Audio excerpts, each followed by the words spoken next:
accuracy, and it is good. Jake Bates throwing right side, and it's going to be intercepted. Return past the 15, past the 20, out past the 30. Has space down the sideline. 40, 35, 30. And he is gone. A pick six for Houston. Snap good, hold good, kick up. And it is straight down the middle. Looking to throw, rolls out right. Throws end zone. Touchdown San Antonio. Cody Latimer alone in the end zone. They take a 1-point lead with 3 seconds left. 52-yarder, left hash for the win. Snap good, hold good, kick up.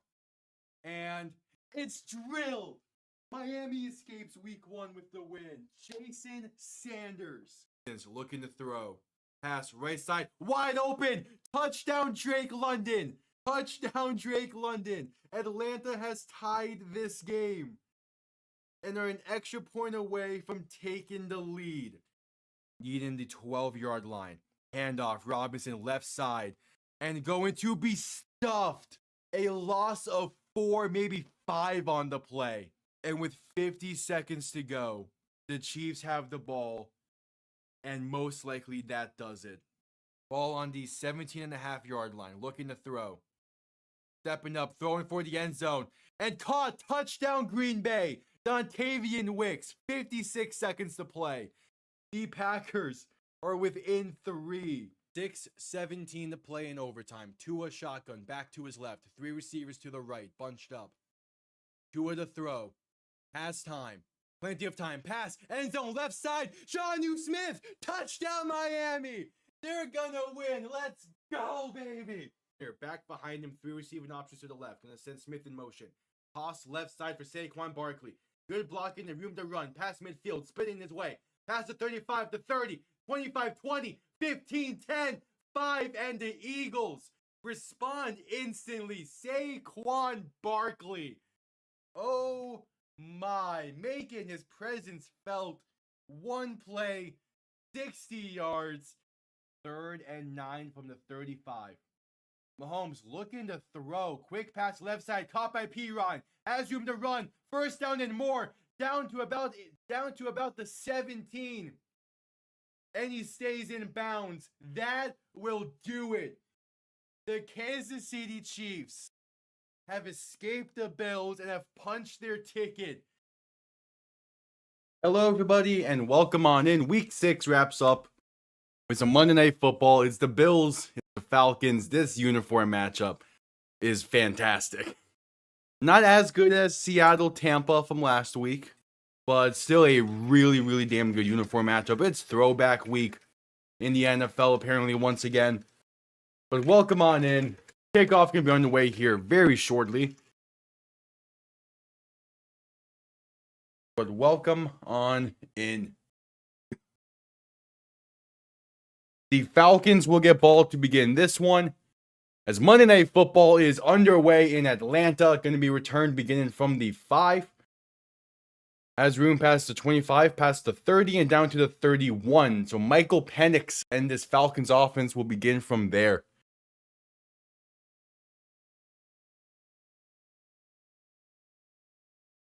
It's been a pretty solid season for both of these teams. So the Bills are looking to bounce back after that very tough loss to the Patriots last week. Going to be interested to see how they go about playing this game.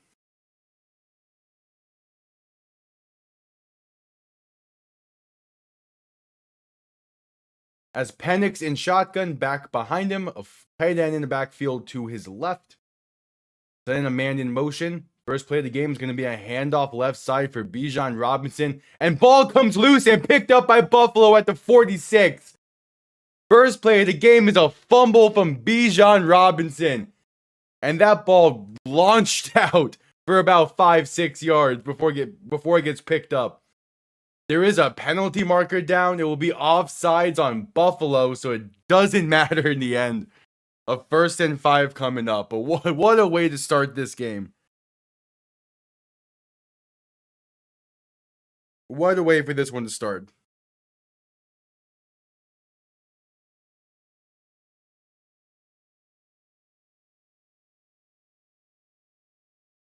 So 1st and 5.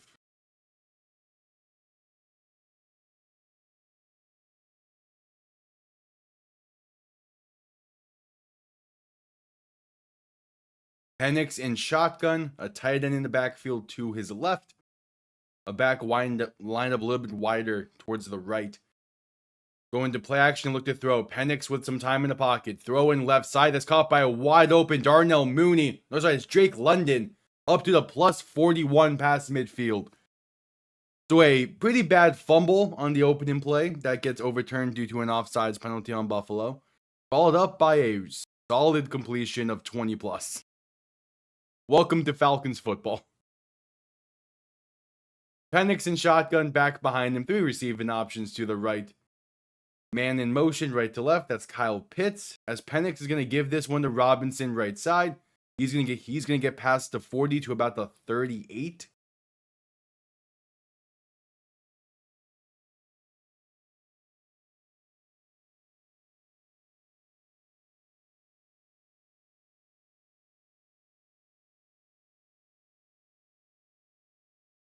All right.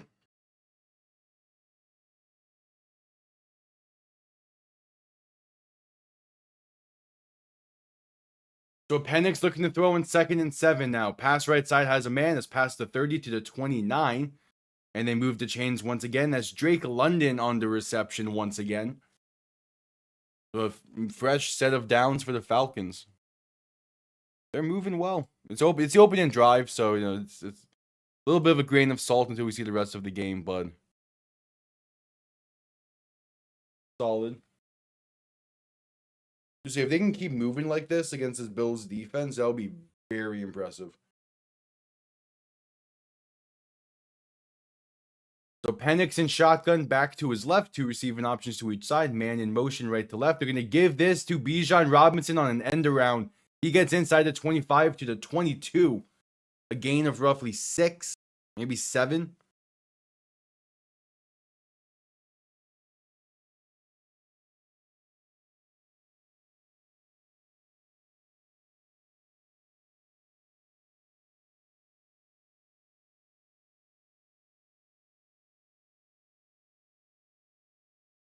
Yes, 2nd down coming up.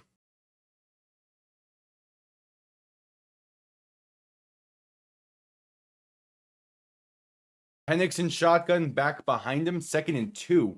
Going to hand this off left side, and there's room for Tyler Algier. The 10 to 5, and the Falcons are on the board first. A fantastic opening drive. And at first looked like a disaster. But the offsides against Buffalo allows this drive to be capped off by a 21-yard touchdown run for Tyler Algier. And the Falcons are on the board first. That's some great block. That's incredible blocking up front. Algier could have gone in untouched there. He willingly laid out someone. That's how you start a game for if you're Atlanta. The extra point is up and it is good.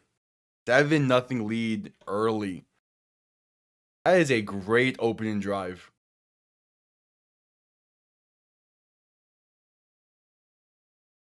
Like, actually a great opening drive to this.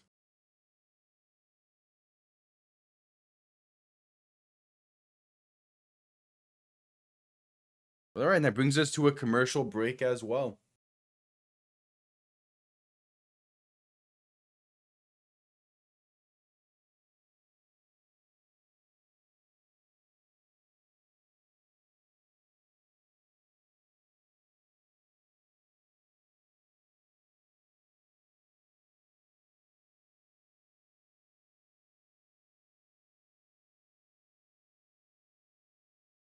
And that's a fantastic start to this game for the Falcons. We'll see if they're able to keep it up, but that is exactly exactly how you wanted to start this off.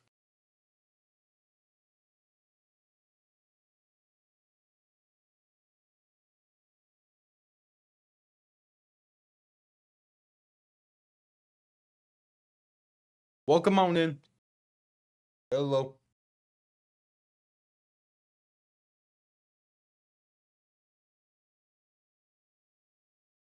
Yeah, I mean, Falcons opening drive going well. Yeah, I was kind of surprised to see that Brian Callahan was fired.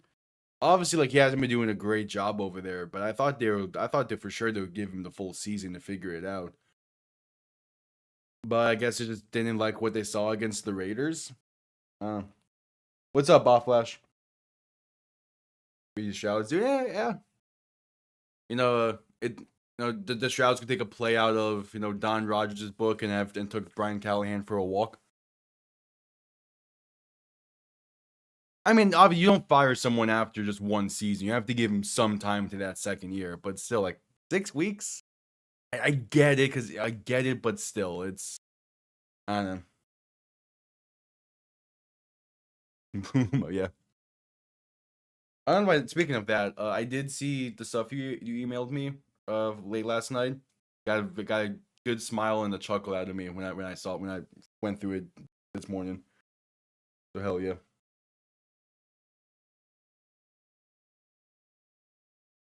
Oh yeah, I know the entire Titans fan base hated him. They still wish Vrabel was the coach there, but I mean, I thought for sure that if you give him the season, I thought he might have been able to figure it out there. Yeah, but you know he has no prior experience when you hired him, so you have to give him some time to figure it out. Because there's just no clear path at this point, especially after what Jeffrey Simmons, who said stuff after the game about the Thursday practice. So yeah, I guess kickoff returned up to about the 24-yard line, so Josh Allen will take the field.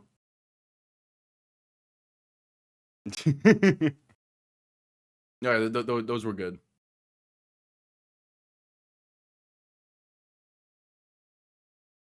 I would imagine so.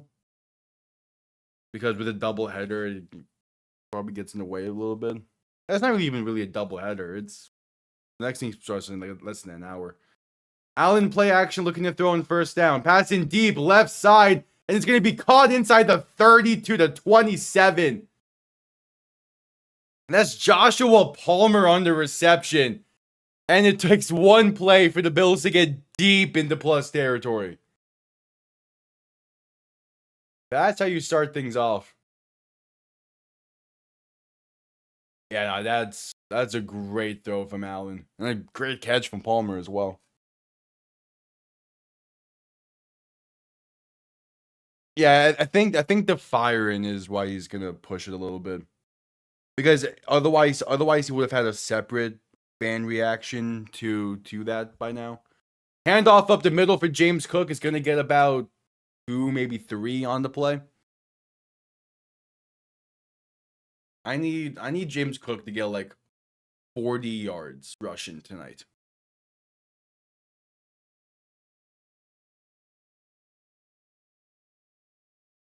Oh, did he? I I've been kind of all over the place since I got done with the stuff earlier.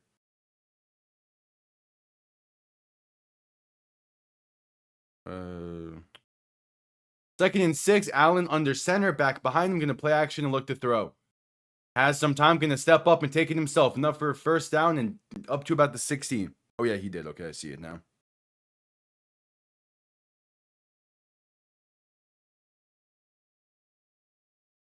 Yeah, because I got my mentions were blown up when Callahan was fired, but he got fired while I was taking a nap, so I was really excited for a sec.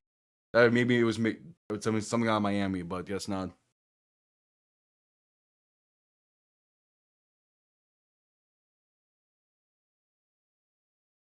I've been behind. I've been lacking on GPS watching. I need. Part of it is just timing of classes and stuff. Handoff up the middle for James Cook. We'll get about 3.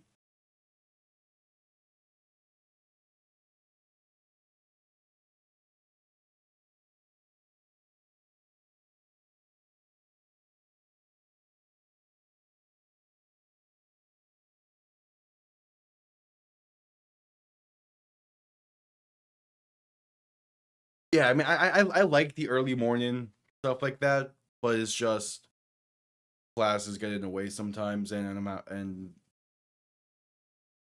it just It depends on obviously like what day it is mainly. Quick pass right side to Khalil Shakir is going to get about 5, but a penalty marker down. It's also like I wake up about halfway through a different morning show that I like listening into. So like that's my attention, and then class is like right after that. Holding on Buffalo is the call. Gonna push him back.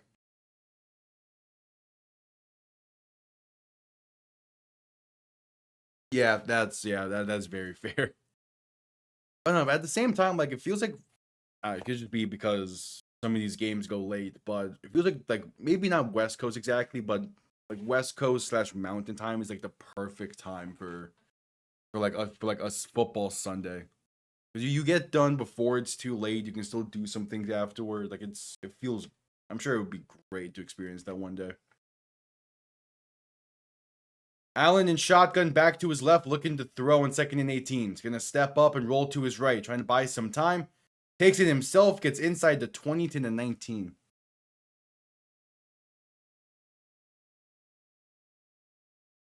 Yep.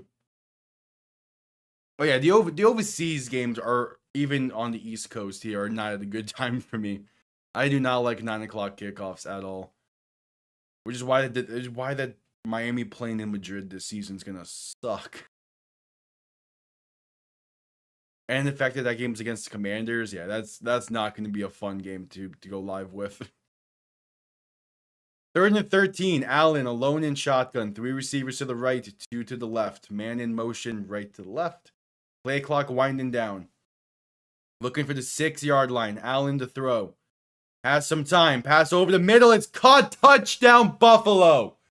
It's Dawson Knox on the reception. And they're an extra point away from tying this game up. I had 8 minutes to play in the first. Both teams capitalize. Both teams score on the opening drive. That's nice.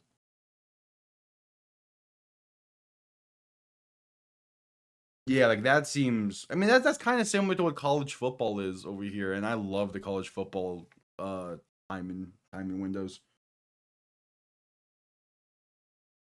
Well, I mean, yeah, the Giants can be an 8-9 win team. They need to get a bit lucky in a few other of their games, but they can definitely get there. The extra point is up and good. Because like their division is tough. If they're gonna get to 8 or 9 wins, they'll need to go minimum 3-3 in that division probably. So maybe they beat Dallas the second time around. I'm not too sure on that. And then the Commanders will be a good test for them both times. Yeah, the 6 in the morning kicks are not fun. Like the only tough games for me to watch a good amount of is like, the 10 o'clock kicks or 9 o'clock kicks that are like, those like smaller West Coast schools. But besides that, like most college football done by 10 is great. So if the NFL would be something similar, I'd be so down. No, I just need James Cook to get 45 rushing yards. I don't care if he scores or not.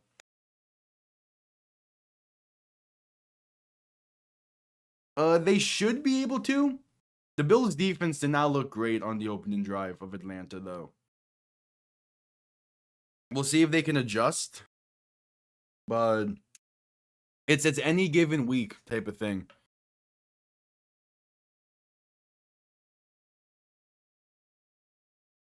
But it's like the Falcons are coming off of their bye, so they've had 2 weeks to linger on that bad loss to Carolina. But also at the same time, Carolina's looking like a solid team this year.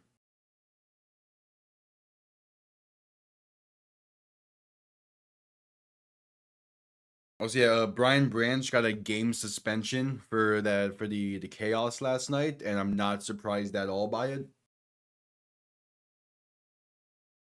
Oh yeah, if they lose this, I mean, I already don't have a lot of hope that this could be Buffalo's year because it's Buffalo we're talking about.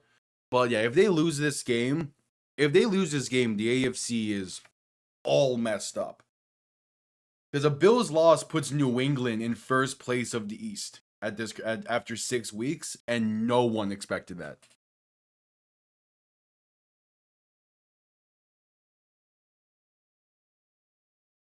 Okay, because yeah, it's Buffalo. Whenever they get far into the playoffs, they always find a way to beat themselves.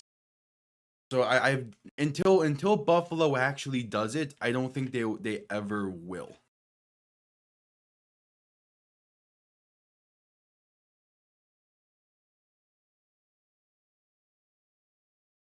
Like I don't think there'll ever be a season where I confidently say Buffalo is the favorites to win the Super Bowl.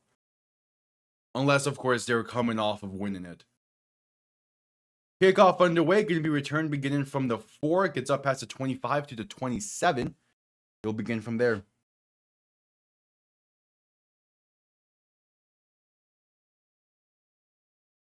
There's a penalty on the kickoff as well. I wouldn't be opposed if it's a Seahawks year again.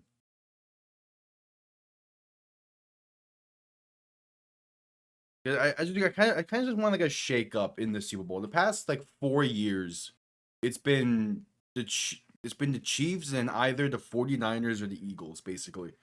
Like I want something new in the Super Bowl.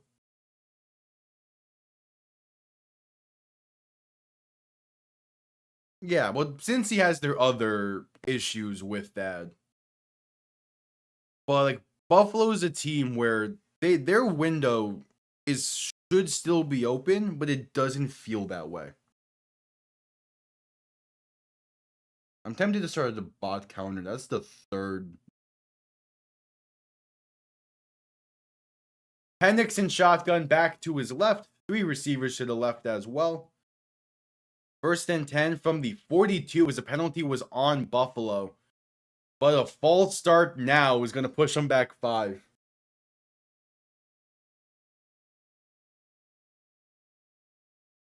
Also, if it wasn't for this matchup being between the throwback uniforms, I probably would be live with Chicago, Washington. I think that would be a little bit of a better game. But I just love these uniform matchups.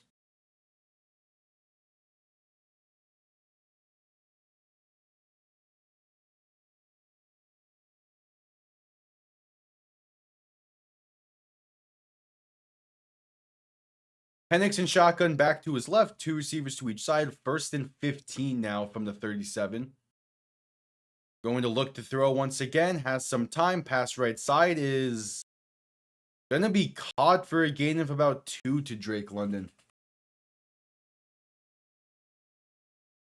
Yeah, I was going through the stuff for that game earlier, and that was an interesting matchup between Seattle and Jacksonville. I was trying to find a way to word it for Seattle, and I think I came up with a good way to do it for power rankings. When I record it, I'll see if there's anything I need to change with it. Penix to throw in 2nd and 13, going to just throw this one away right side. So a 3rd and 13 coming up.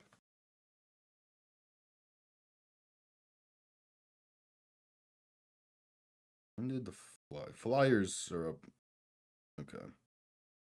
Because the Florida Panthers are also playing right now, so I'm keeping up with their game.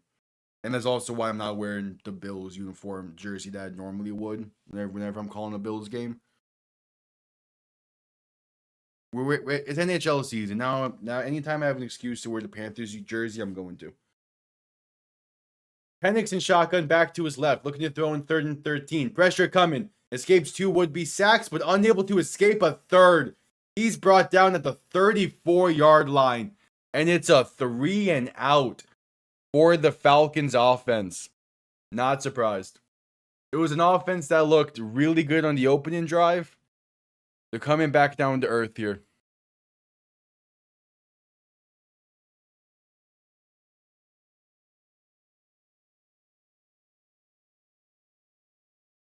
Yeah.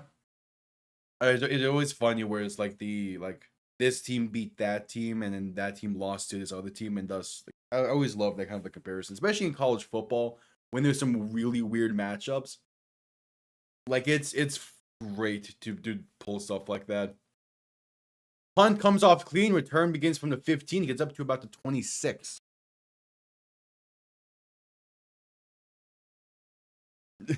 I would rather get a happy Benito because of the Mariners than because of the Trailblazers. So I think it's the worthy sacrifice. As we're going through commercial break with under 6.5 to play.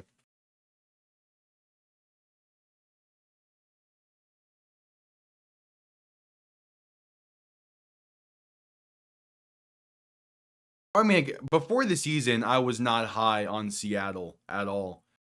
So yeah, they're definitely a sleeper team for me with how well they're playing right now.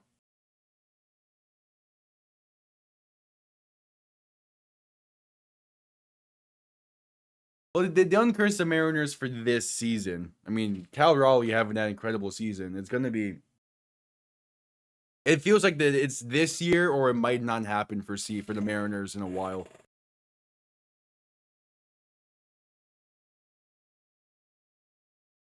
Again, I would rather the Mariners be why Benito is able to talk shit than the Trailblazers. And especially not the Hurricanes. I was already like hate watching the Carolina Hurricanes this season. It has gone even more with that. Speaking of, are they playing tonight? They are not. Okay. Also, I don't think Buffalo fans, like Buffalo sports fans, could handle a Bills loss tonight after how the Sabres have began their season.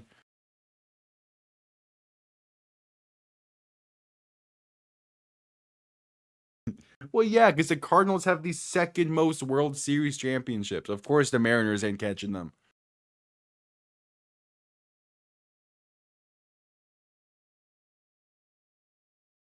Yeah, going back because I want to point out the Buffalo Sabres are currently 0-3 to begin the season. They're the only team in the NHL so far this year to not have a game where they score more than 3 goals. Like they're playing terribly to begin this season.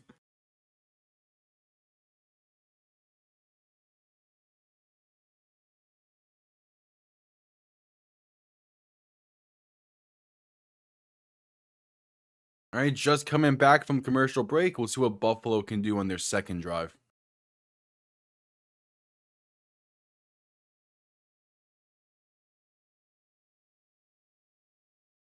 Beautiful Mercedes-Benz Stadium. It is a nice stadium. I will give Atlanta credit there. Also, there was a stat that ESPN talked about before the game about how this is the first time in Josh Allen's career he's playing in Mercedes-Benz, which is both not surprising and surprising. As Allen will play action, look to throw, pass right side is incomplete. Had an open Dawson Knox, but the ball is tipped. It'll be 2nd and 10. All good.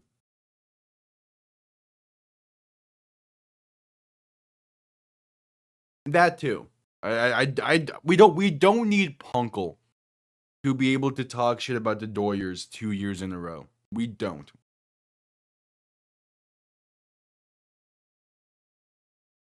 Speaking of, doesn't their game start soon? Game 1 in that series. Allen gonna keep it himself on 2nd down and gonna get nowhere with it. Stuffed at the line. Seemed like a broken play and 3rd and 10 coming up.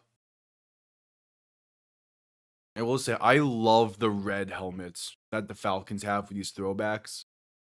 It's so much cleaner than what their current helmets are.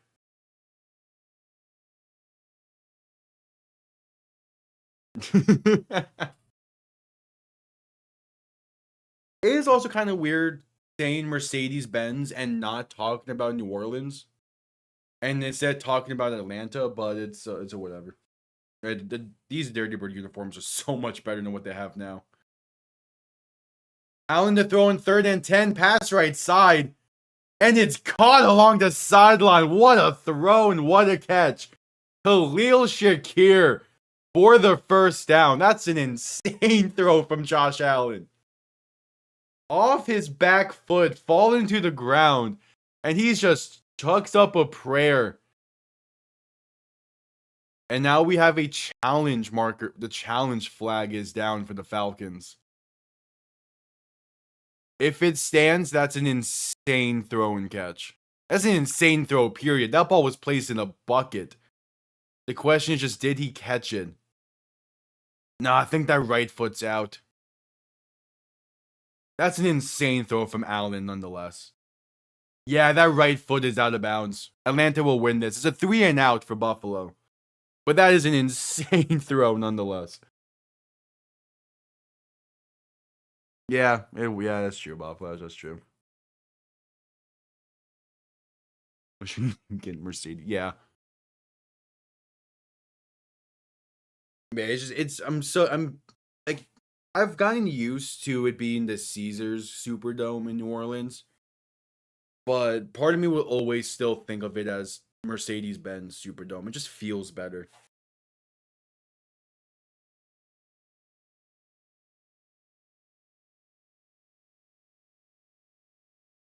We're at a commercial break for this Atlanta challenge, which they're gonna win pretty handily.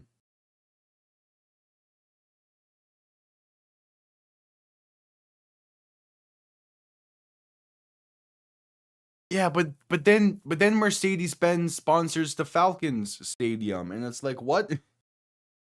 How about the money you spent in Atlanta? You give back to New Orleans.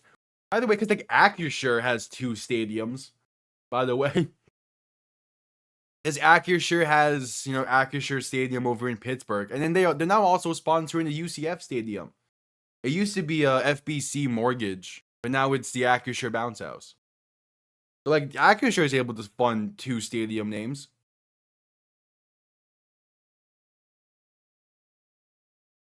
Speaking of behind the behind of the big scoreboard at UCF, they need to fix what it is because it's small, right? Like there's like a single panel to say Acrisure on it. They need to expand that.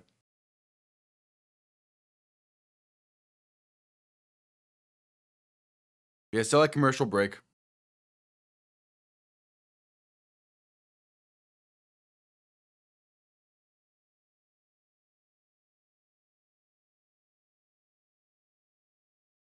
And here go another replay angle, and yeah, Shakir, that right foot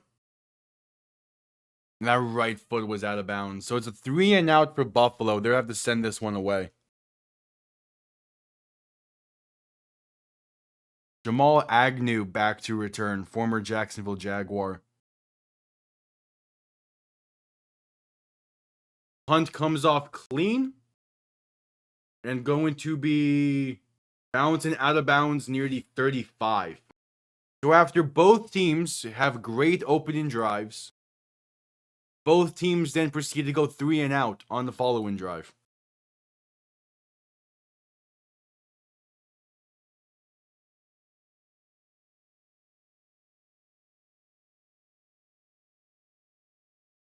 Yeah, glimpses inside the College Football Hall of Fame. Bit of a side note, but one day I want to go to Canton and go to the Pro Football Hall of Fame. Is Atlanta's called the Superdome as well? If so, no. Never gonna call it that. Penix and shotgun back behind him, 2 receiving options to each side. Under 5.5 to play in the first. The handoff left side to Tyler Algier is gonna lose a yard. I think Atlanta is just Mercedes-Benz Stadium. I don't think it's Superdome related. If so, that is really dumb.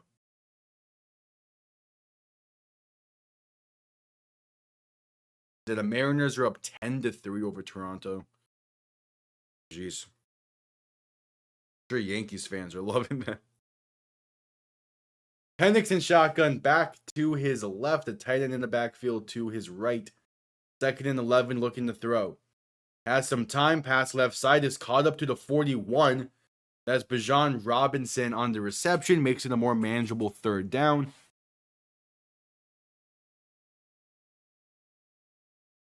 Yes, it's gonna be the 4.5 to play in the first. It'll be like a 3rd and 3, 3rd and 4.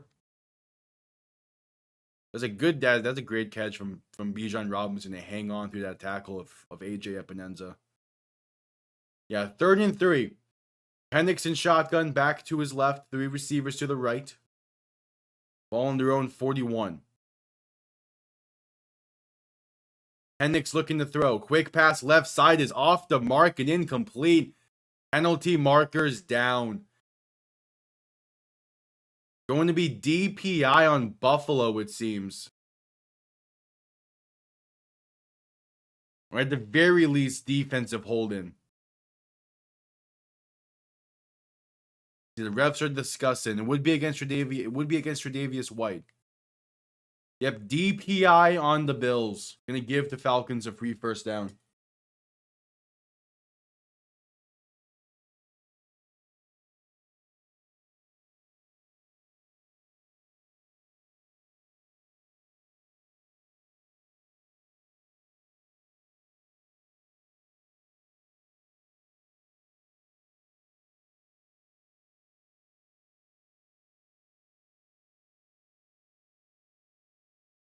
Yeah, fair. I mean, it is a nice stadium, but nah, the Superdome will always be New Orleans. Nothing else can be called the Superdome to me. Well, false start in Atlanta just happened, but Falcons got ball to begin the game. They had a very solid opening drive, got 7. Bills responded really well in their opening drive. Both teams then went 3 and out, and now we're here. So not a whole lot. Tyler Algier had a 21-yard touchdown run. Dawson Knox had a 19-yard receiving touchdown. And now it's 1st and 15. Penix in shotgun back to his right, as well as back to his right and back behind him. Gonna give this left side for Bijan Robinson. He gets up near midfield to about the 49.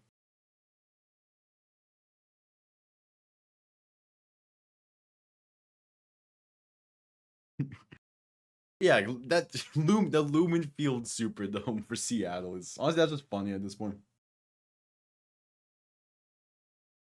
I was gonna say Beastquake, but that was in favor of Seattle. I think against San Francisco, or is that Beastquake 2.0? Either way.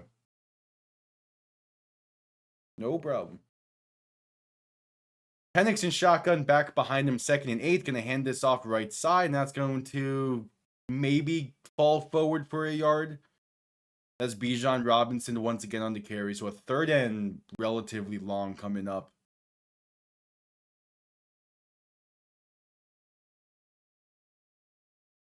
Yeah, it's not a dome at all, and it's a great stadium. I mean, when the XFL was playing there back in 2020, like the Sea Dragons fans filled that place up. It was great. Part of the reason why I want Seattle to get a team again at some point, but I'm not sure when it'll happen. Penix in shotgun, looking to throw in 3rd and 7. Has some time, pass left side. Is going to be caught by Drake London. Past the 35 and down to the 32. Drake London has been the #1 target for Michael Penix so far tonight. As there's 2.5 to play in the first quarter, the Falcons are in field goal range.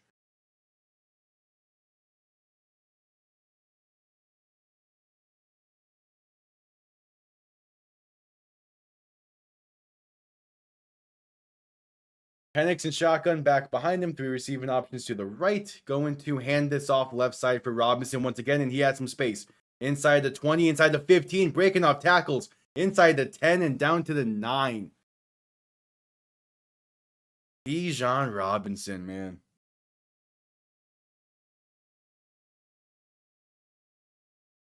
I don't think it still is.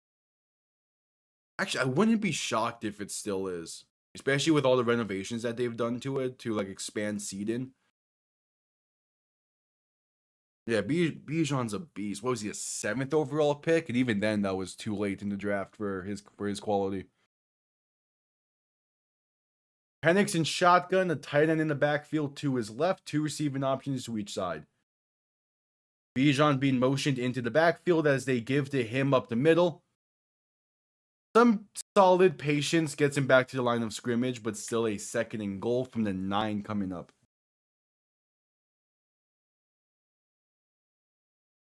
It's so crazy that Arthur Smith was not utilizing him to his fullest extent his first few years in the league. Like how do you have someone that's that versatile and he's getting 50-50 carries with Tyler Algier. I like Tyler Algier, don't get me wrong, but Bijan should be the bell cow of this team, and he's been that way under this new regime, and it's been working great. Penix and shotgun back behind him, going to play action and look to throw. Has some time, pass right side is incomplete, looking for Kyle Pitts. Dangerous pass in the flat, luckily falls incomplete. And a 3rd and goal coming up with 32 seconds to play in the quarter. So depending on what happens with this might be the final play of the first.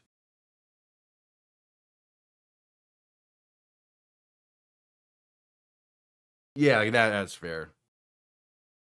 Like, and it's kind of funny how both of your teams, Ball Flash, has claimed stuff to spite the Saints. As Penix and shotgun gonna look to throw it as they have a free play here. At least they should. Pass over the middle is caught and stretching forward is Drake London for the touchdown. From 9 yards out, the Falcons retake the lead.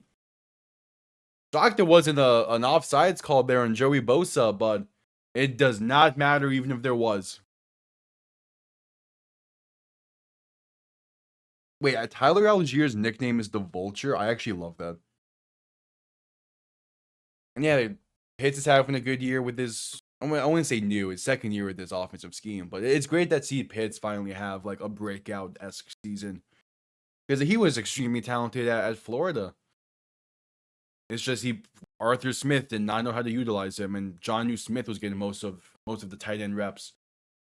Extra point is up and good. 7-point lead with 26 seconds to play.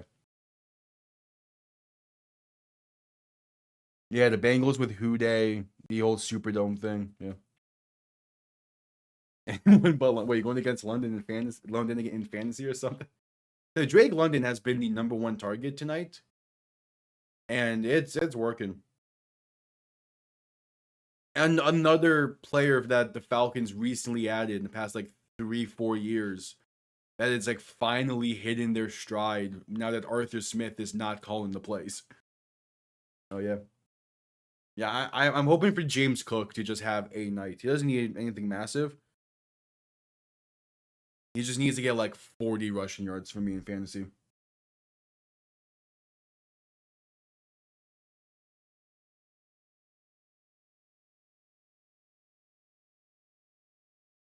Yeah, I mean, it does make sense that they're just one of those teams. I mean, the years with Drew Brees and just constantly being like a great team. With success breeds the hatred, especially like if you're a fan of someone in that conference. Kickoff underway, going to be returned beginning from the goal line up past the 25 to about the 26.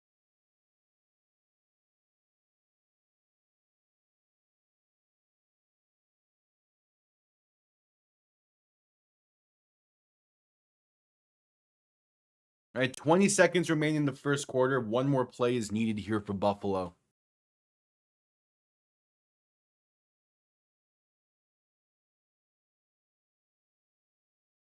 I think that would be doable.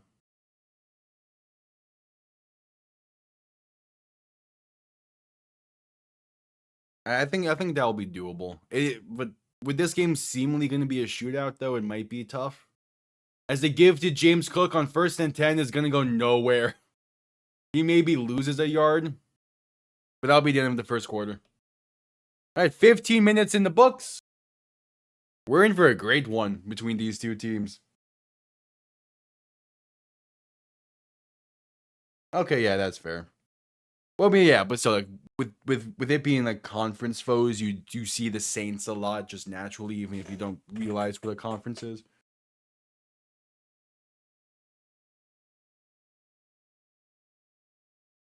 Okay, I want to say they were only good one time. I mean, pretty much the entirety of Drew Brees' tenure, they were a competitive team.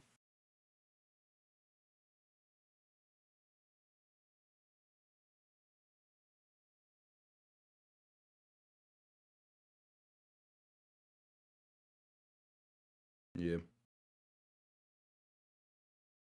A bad commercial break for the end of the first quarter. I know the Saints were always one of those teams where I kind of just didn't care about growing up.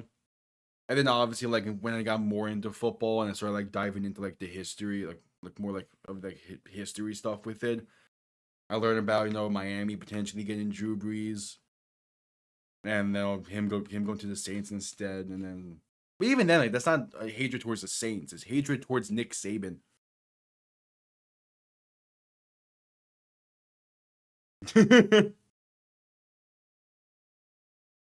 But there's so many what ifs like that where the entire NFL world is different. Like if Drew Brees never goes to the Saints, Peyton Manning probably has 2 rings in Indianapolis. He probably doesn't leave for Denver because he gets that second ring the season before, like 2 seasons before the injury, and maybe they keep on a little bit longer with him.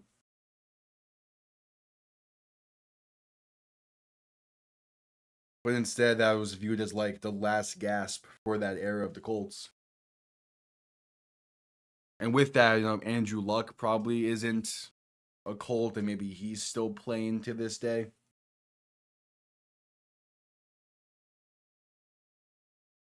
I'm not surprised that Brian Callahan was fired. I think it was maybe a little bit too soon.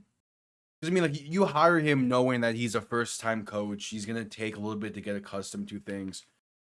I thought you give him the full. I thought they should give him at least this full season and go from there. Which it seemed like that was the initial plan, based off of reports from Tennessee. But I think I believe it was Jeffrey Simmons when what he said after the game about the practices and all that. That was probably the final straw. So it makes sense. I think Mike McCoy would do a good job as the interim. But I'm curious to see who they're going to target in the coaching search.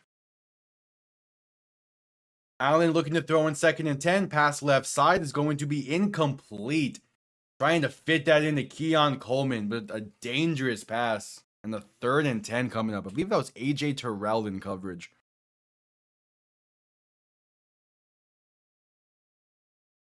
I don't think Vic was ever going to win a Super Bowl. He had his chance in like, what, 02, 03. If he didn't win it then, he was not going to win one.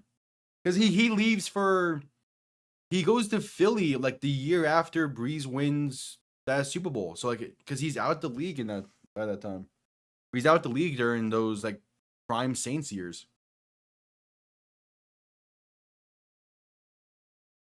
3rd and 10, Allen looking to throw. Quick pass over the middle is caught. Past the 30, breaks off two defenders, and that's Khalil Shakir past the 40 to the 41. Picks up about 15 and enough to keep the chains moving. Well, yeah, he's 4-19, but and I still think that he could have done something with that Titans team. I'm not surprised he was fired. I think that in the long run it might help them. I also think if you're a Titans fan, you're looking at the situation and you're just like, why didn't we keep Vrabel then?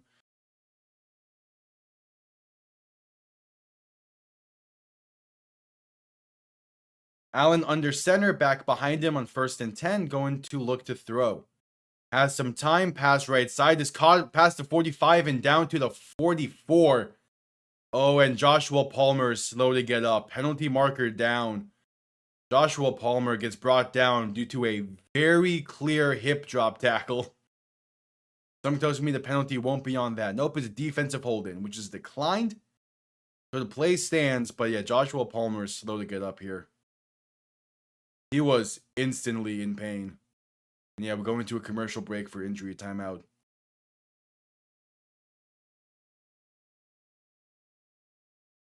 I don't think if the Titans hire Mike McCarthy, I just it wouldn't make sense with what they're trying to build over there. I don't think.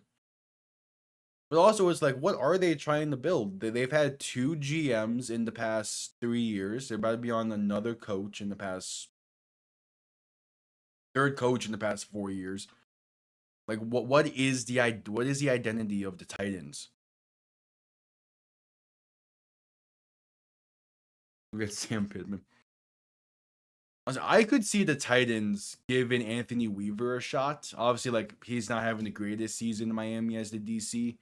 but it's still an option.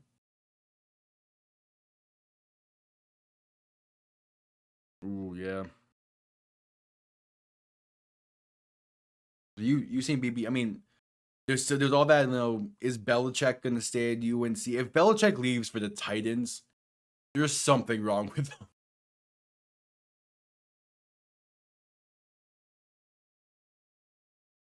True, that's true. Always have that friendship with the Texans over there. Yeah, it's a weird future because even like last year, all the Titans needed last year was solid QB play. And you think you were gonna get that in Cam Ward, but he's obviously a rookie in his first 6 games, but he's looking pretty rough. And I think this firing of Callahan is more so trying to like get ahead of stopping the bad development of Cam Ward. That way now you have someone else in his ear and someone else leading the way for this team and setting a better example. And ideally you can develop him better, but it's gonna be an interesting future. Yeah, and I think the idea is you have to go offensive minded as a head coach, but I don't know who that is.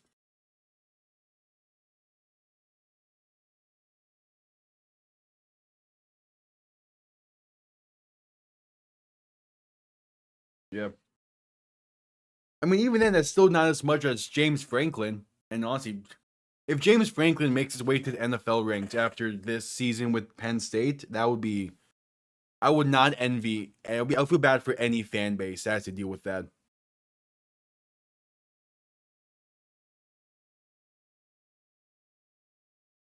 Allen under center going to toss this left side for James Cook, and he's going to get about 2 yards before being forced out of bounds. And with someone like Cam Ward, you don't need an elite offensive line. You just need a serviceable offensive line that's a middle of the road middle of the road, and you're fine with someone like him.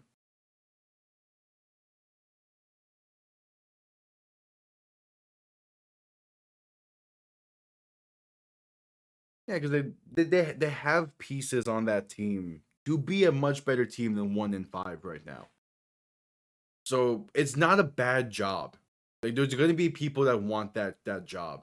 As Allen going to try and take it himself up the middle on 2nd and 8, but pressure comes quick and he's brought down for a loss of 1.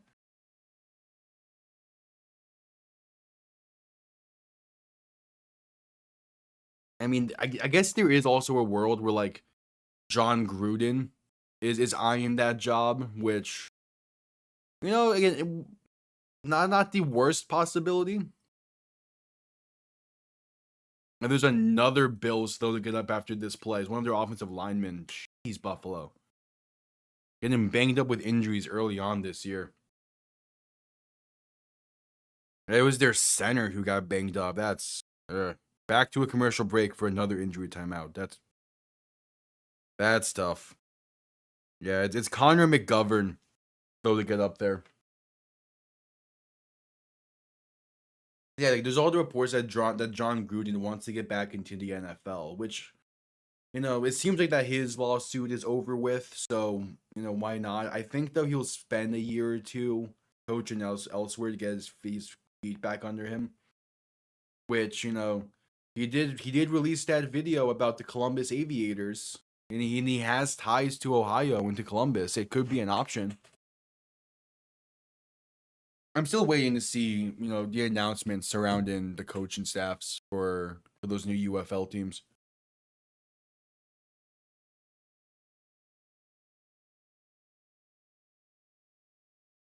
Yep, at commercial break still.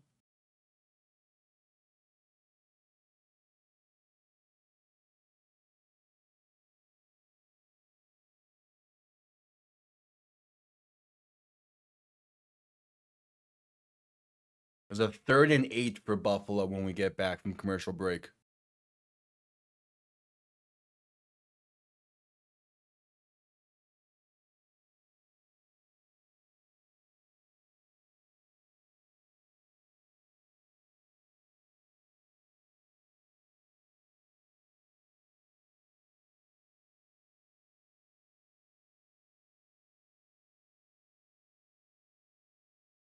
Yep, still at the commercial break.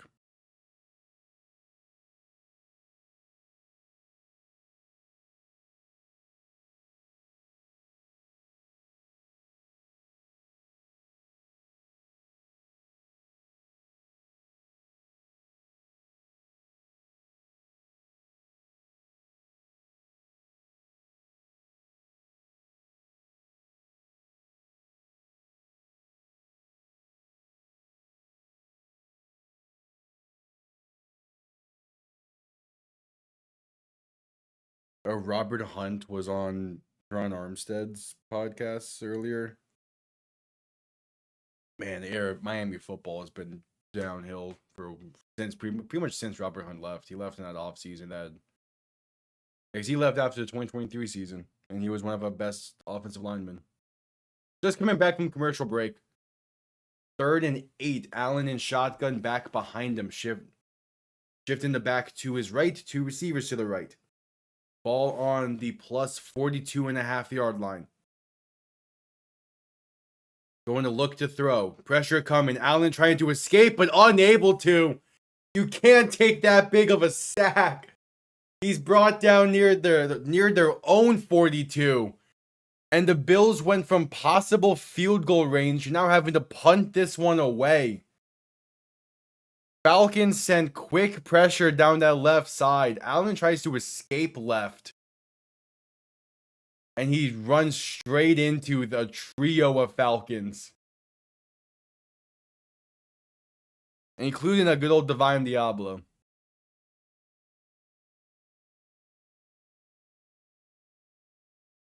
Alright. Good luck with that, Bob Flash. The punt comes off clean. Going to be fair caught at about the 14, 13-ish. But woo. That is rough for Buffalo.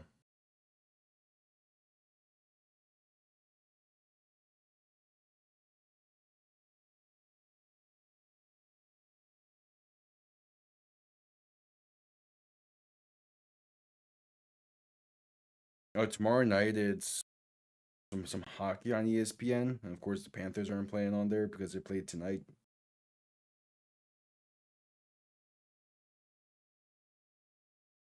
Which this game has not had a lot of shots in it. Okay. Penix in shotgun, back behind him, 2 receiving options to each side. Going to play action and look to throw. It's a free play for the Falcons. Pressure comes and he's sacked back at the 8. But there was a free play offsides on the Bills. Going to be a 1st and 5 for Atlanta coming up.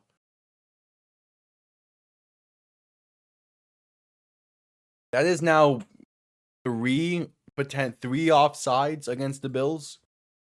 The second one having, not counted because of the touchdown, and they pretty much just declined it.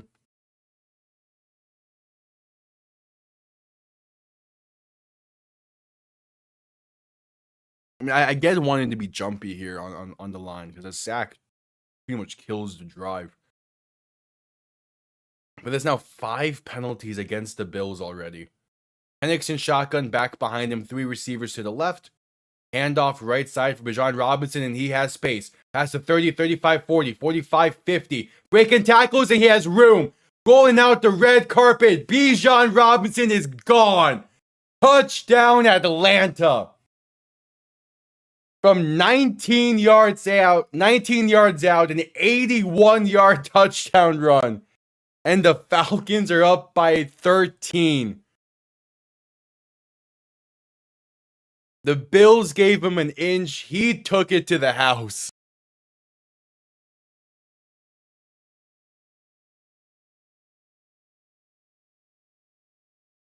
The blocking up front is fantastic.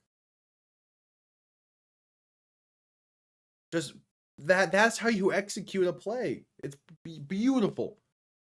Extra point is up and it's good. 14-point Falcon lead.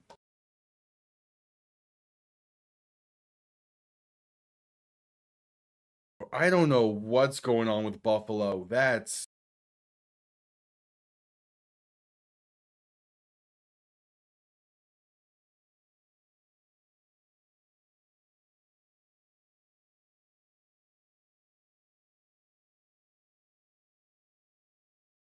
Just wow. And the only thing I can think of is just how much of a wasted season this was for the Dolphins. You have the Bills playing like this. You nearly beat the Bills on prime time. If you...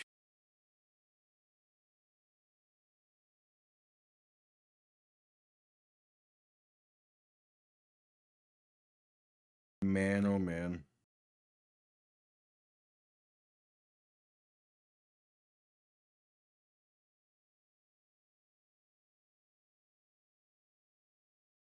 Just wow. We're at commercial break after the 81-yard touchdown run for Bijan Robinson. Crazy.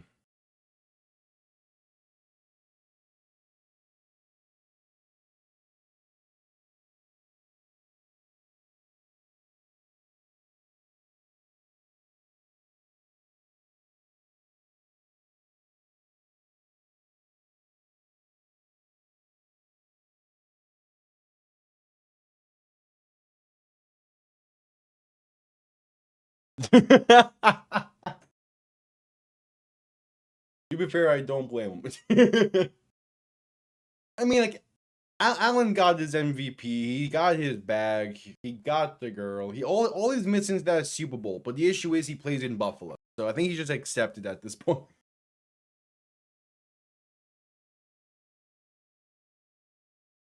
But yeah, I don't. I mean, it's also like it's their defense that's the issue so far this year. It's an issue against the ground. It was like that against, it was like that against Baltimore, kind of like that against Miami, like that tonight. Not really last week against New England, but it's also the Patriots. There's more so Stephon Diggs that beat them last week, but like it's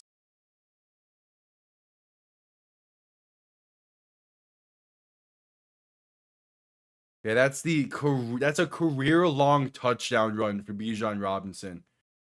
Yeah, great blocking at the receiver position, blew that up. Kickoff returned up. Kickoff being returned, beginning from the goal line, gets up to about the 22.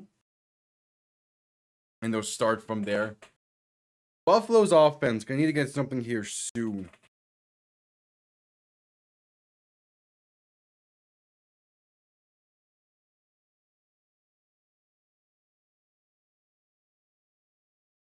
Man, what a run.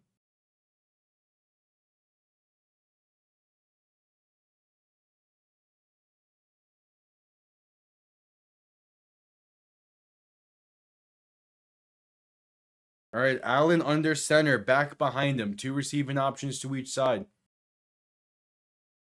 Man in motion, right to left. Now tight end sent in motion. They're going to hand this off to James Cook up the middle.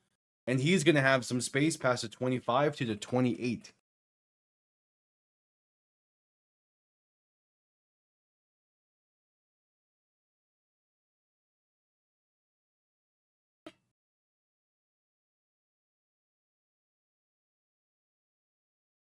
I mean, at this point, if you're for Buffalo, you just need to like not worry about the score.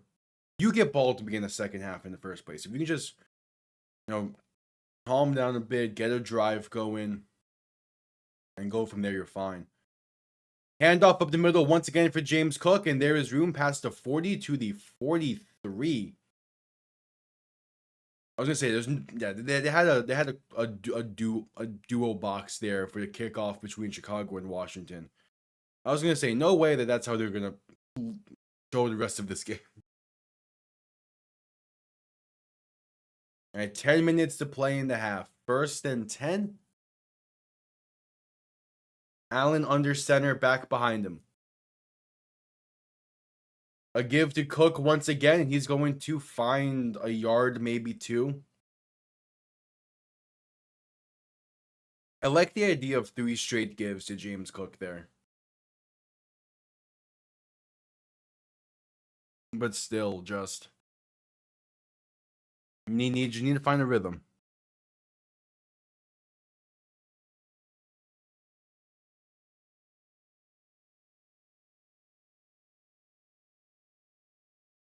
So Allen in shotgun, back behind him. 2 receiving options to each side. Shift in the back to his right. Going to look to throw once again. Allen with some time. Gonna roll to his left to buy some more. Has room to take it himself if he chooses, and he will. Gonna get up near midfield to the 49 before being brought down. I might give him midfield. Either way, it's a 3rd and short coming up.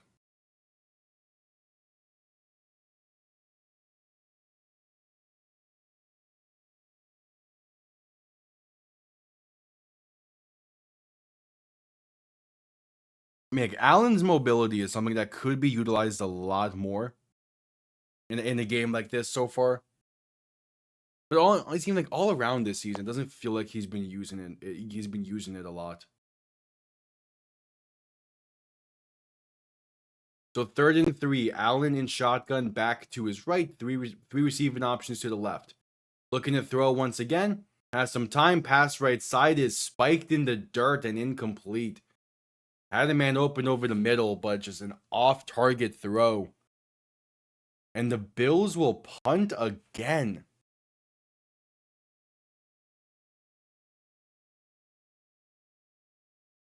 So after a great opening drive, the Bills have now punted on 3 straight. Ugh.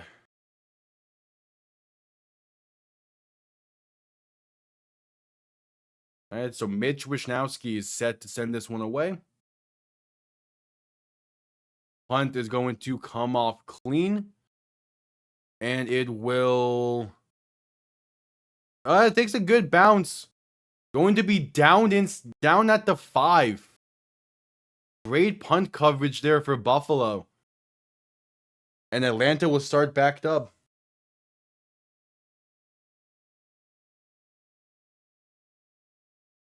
We're going to a commercial break, but watch that to be the case, only for Bijan Robinson to just have another massive touchdown.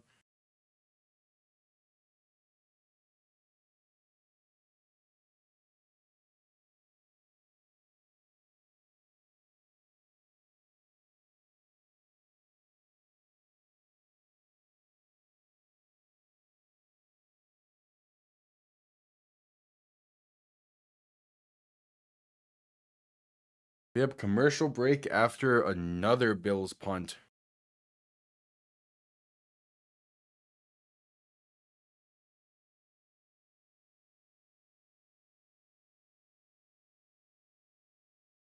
Again, a good start to this game, followed by just 3 straight drives of nothing for Buffalo.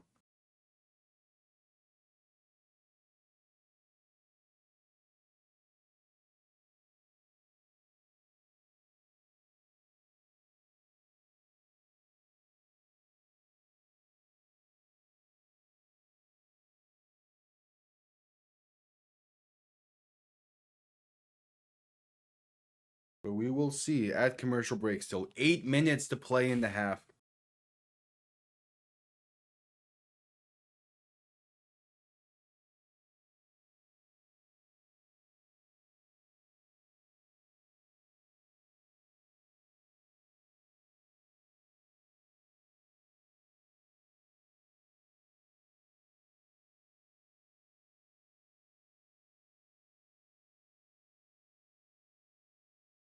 Yeah, Teron Armstead's now talking about the vibes of Miami after what we've seen through 6 weeks. Ugh.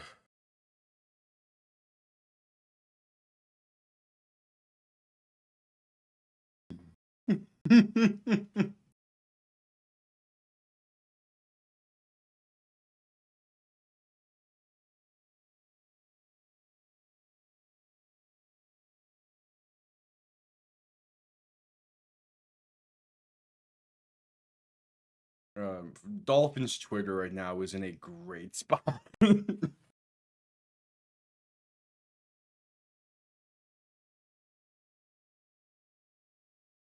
right, just coming back from commercial break.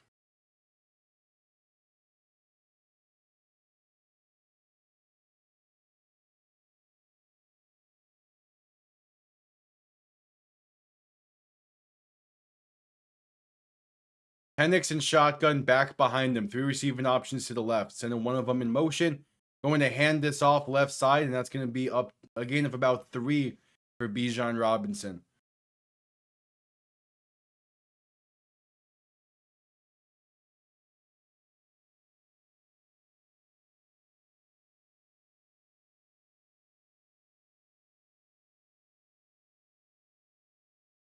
All right, so 2nd and 7.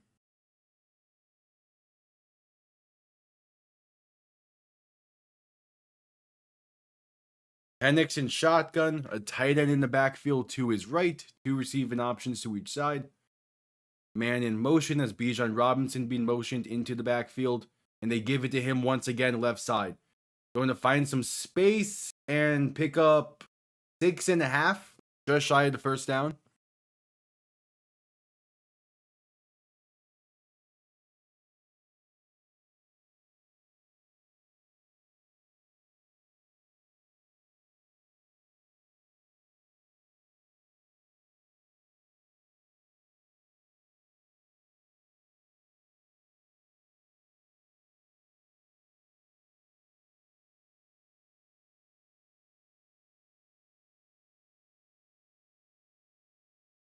So 3rd and 1, getting QB sneak this up the middle, and should be enough for the first.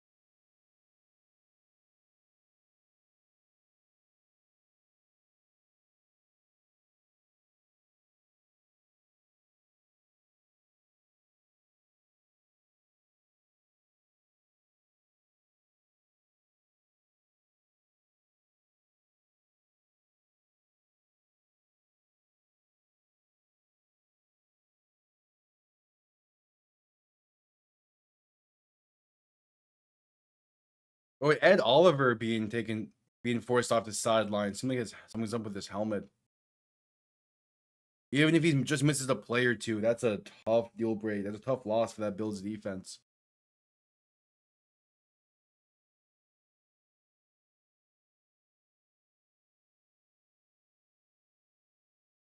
So Penix in shotgun, back behind him, 2 receiving options to each side. Play action looking to throw. As time passed over the middle, it's caught by a wide open receiver. Past the 40, down to the 42. Who else but Drake London on the reception? And the Falcons have been moving on this one. Under 6 minutes to play in the half.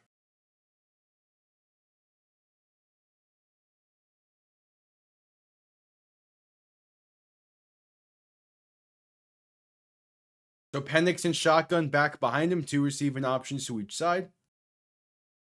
Ball now on their own 42.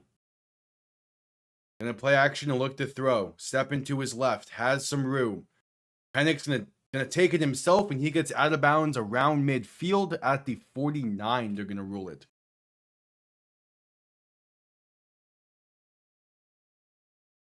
Again, Drake London has been the primary target for the Falcons, really his entire season, it seems. Yeah, him having a big game, I'm not too surprised by it.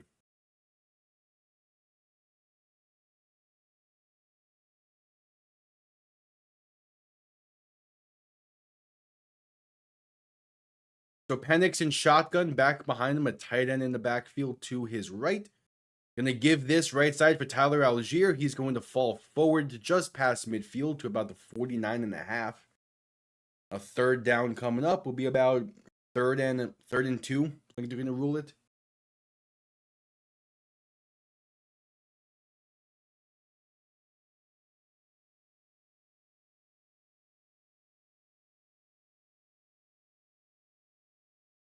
All right, yep, 3rd and 2.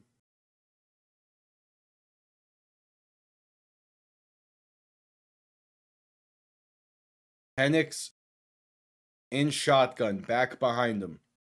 3 receiving options to the left. Gonna play action and look to throw. Rolling right. Has some time. A pass to Kyle Pitts is caught. That gets the first down and puts the Falcons up to the 40-yard line. 4 minutes to play in the half. Are we really going to see the Falcons, a team that got blown out by the Panthers? The Panthers are a solid team this season, but a team that got blown out by the Panthers dog walk the Buffalo Bills on national television?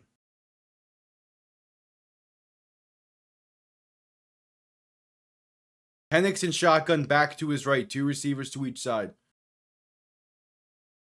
Going to hand this off right side to Bijan Robinson on the end around, and he will gain a yard. 3.5 to play in the first half.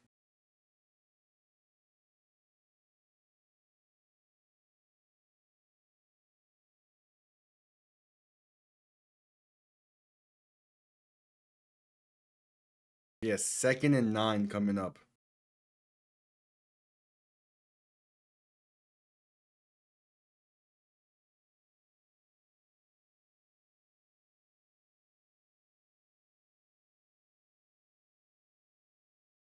Look again, the Panthers are a solid team this year. So it's not like completely surprising, but it's just the fact that they're showing up like this then afterwards. Quick throw left side from Penix to Robinson is off the mark and incomplete. A 3rd and 9 coming up. Yeah, they're a question mark team, but after wins in 3 of their last 4, they're a solid team. They have found their rhythm and their footing with Rico Dowdle as being a main back on that team.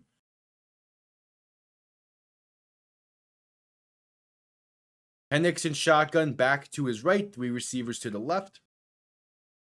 3rd and 9, looking to throw. Has some time, pass left side, going to be a lofter that's caught, and has Bijan Robinson down to the 33. Not enough for a first down, but good enough for a potential decently long field goal try.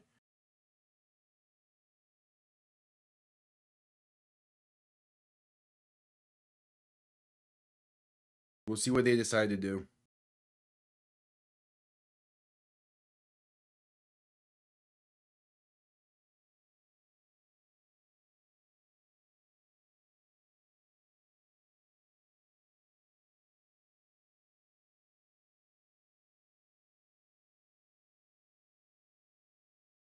So 4th and 3, offense is on the field, but the clock runs down to the 2-minute warning. 2 minutes to play in the first half. Falcons up by 14 with the ball into field goal range. And a 4th and 3 coming up. I imagine you just take the field goal now. You couldn't get them to jump before the 2-minute warning. Send out the field goal unit, extend this lead, and go from there.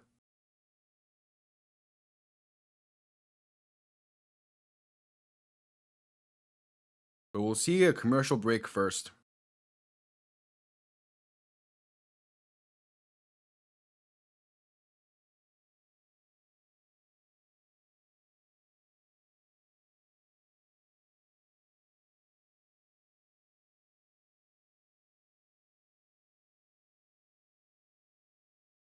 But we will see.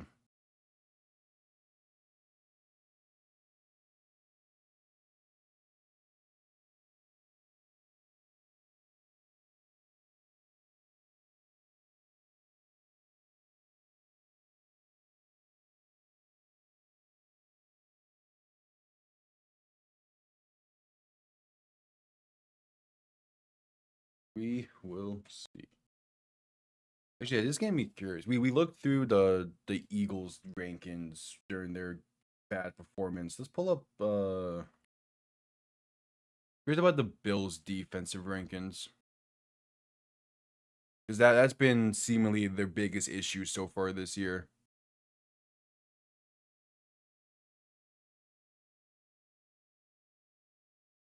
Yeah, Bills have the 3rd worst run defense in the NFL this season, entering tonight. Only teams that are worse, Chicago and Miami.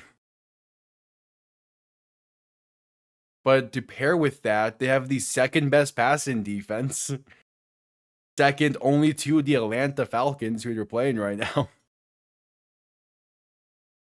And all around, they're what, like the 7th best defense?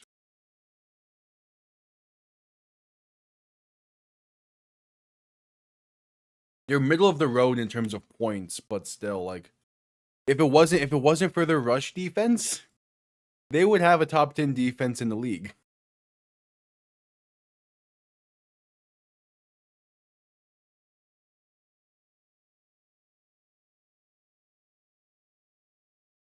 All right, just coming back from commercial break, the offense will stay on the field for the Atlanta Falcons. It's a 4th and 3.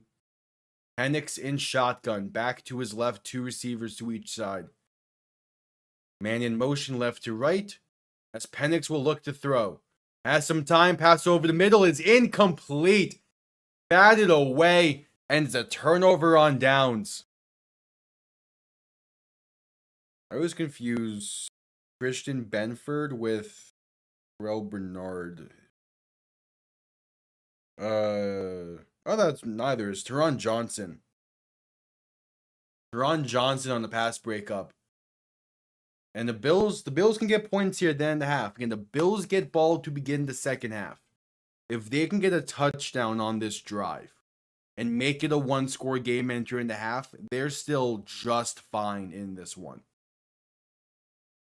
Like, just fine. But they at least need points. Allen in shotgun, back to his right. 3 receivers to the left. Shift in the back to his left as he will look to throw. Quick throw, left side, going to be caught. And that's Keon Coleman for about 4, maybe 5.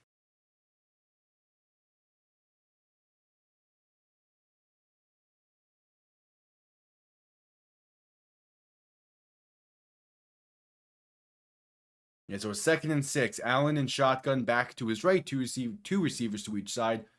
Looking to throw. Going to step up and pass over the middle. That is going to be incomplete. Looking for, I believe that's Elijah Moore, the intended target. And a 3rd and 6 coming up. Yeah, no, there, it moves there. Yeah, that's incomplete. Nearly a great catch, but nah, the ball definitely moves.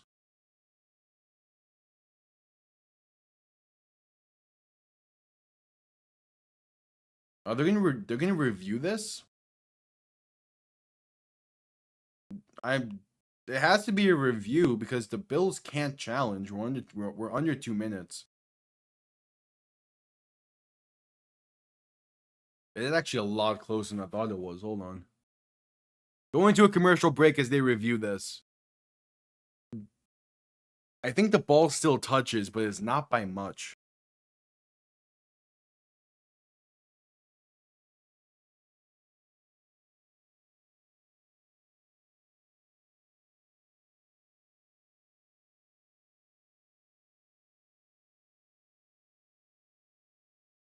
Yep, at commercial break. Just under a minute and a half to play in the first half. The Bills looking for something on this drive.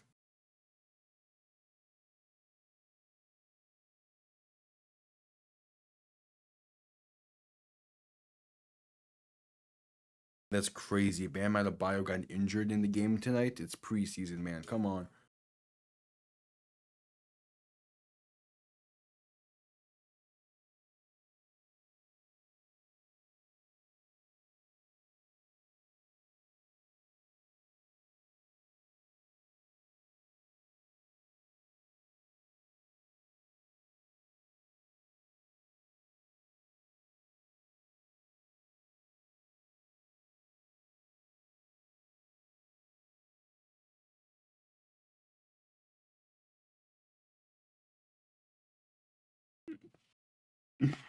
Only the Dolphins can have a full-blown Cold War between coach and quarterback. Man, this team.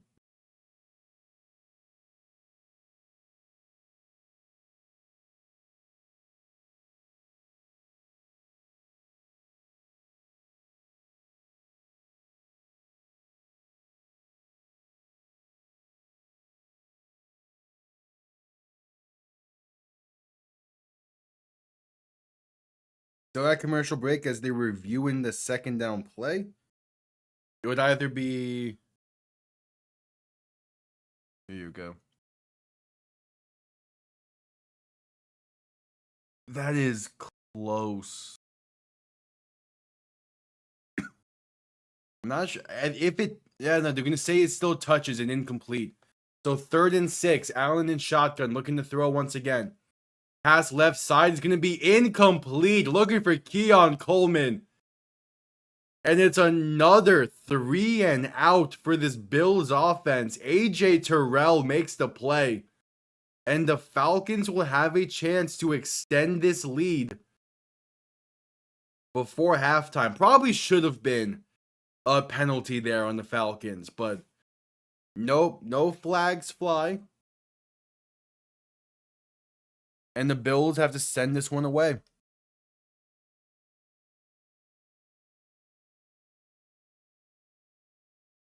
Punt comes off clean. Going to be fair caught at the 14, maybe 13. So a minute 12 to play for the Falcons. To see what they can do before the end of the half.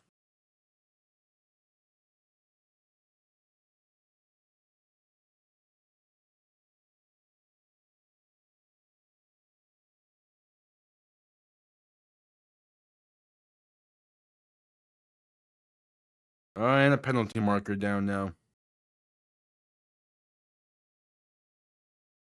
Nope, they picked it up. Okay, cool.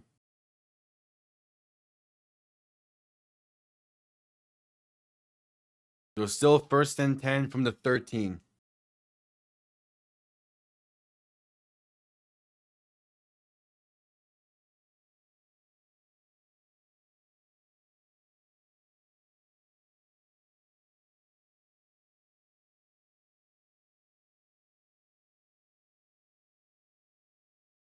Penix in shotgun. Back to his right. 2 receivers to each side. Going to look to throw. Pass left side caught by Drake London. And he fights his way past the 20 to the 22. Ends up getting 9 on the play. And it's 1st and 10.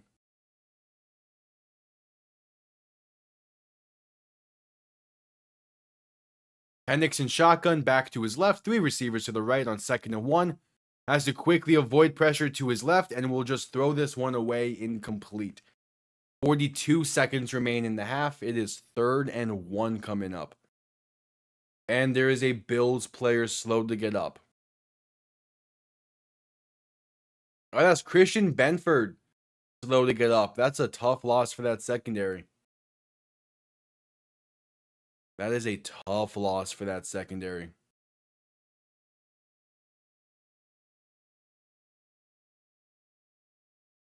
I imagine we'll go to a... Yeah, there you go. Heading to I believe heading to a commercial break. They're showing the stat comparisons between the quarterbacks right now. Josh Allen only had 45% completion today. Yeah, that's tough. He might have. I think Perna's curses are getting out of control. Because it's been a weird year all around, and it might be, part of it might be because of that.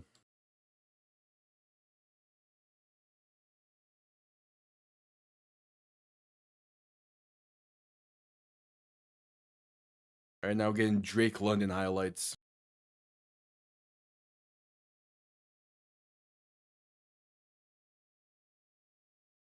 Yeah. Boy, this is the, I mean, the center ended up coming back into the game. But so it's like that's 3 players getting banged up tonight for the Bills when they're already pretty banged up to begin with. We'll see. But 3rd and 1. Penix in shotgun back behind him. 2 receivers to each side. Man in motion left to right as Penix is going to hand this off. That's enough for a 1st down for Bijan Robinson past the 25 into the 27. So at least they're going to, not have to punt this away just yet. The Bills had to call a timeout due to the injury. The Falcons just called their first timeout. And it'll be 1st and 10.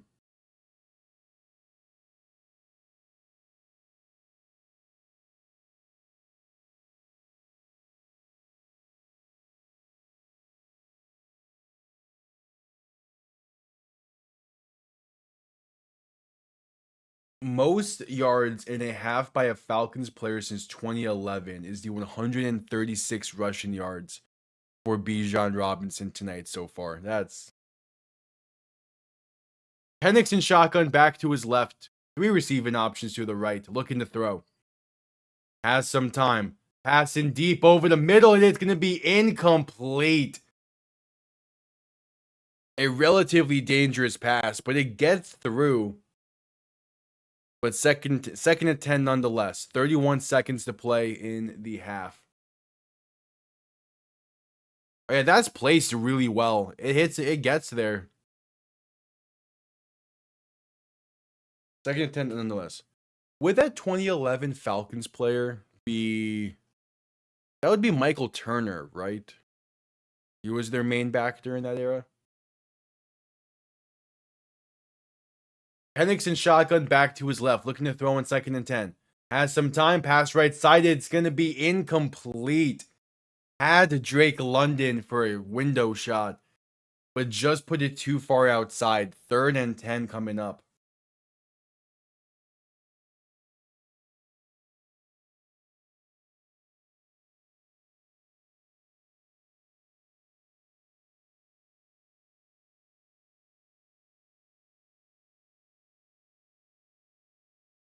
I mean, yeah, that it's there.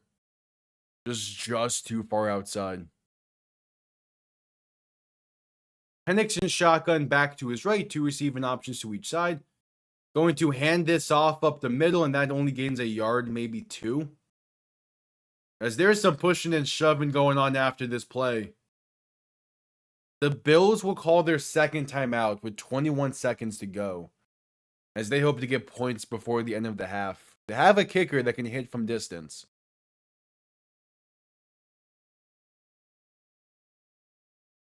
So yeah, that Falcons player would have been Michael Turner with the previous large amount of rushing yards in a half. As there's another Bill slow to get up. And this is Terrell Bernard.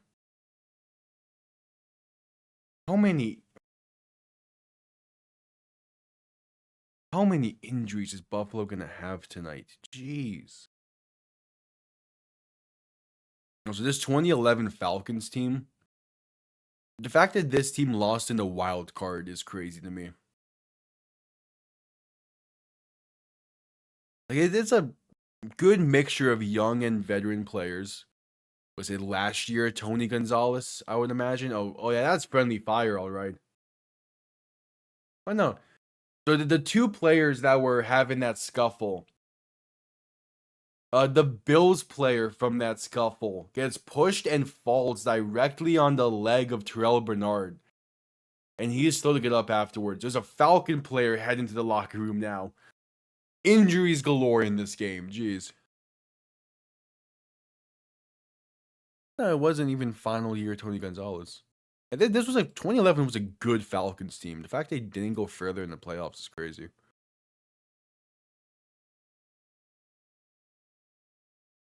As the Falcons are set to punt this one away on 4th and 8.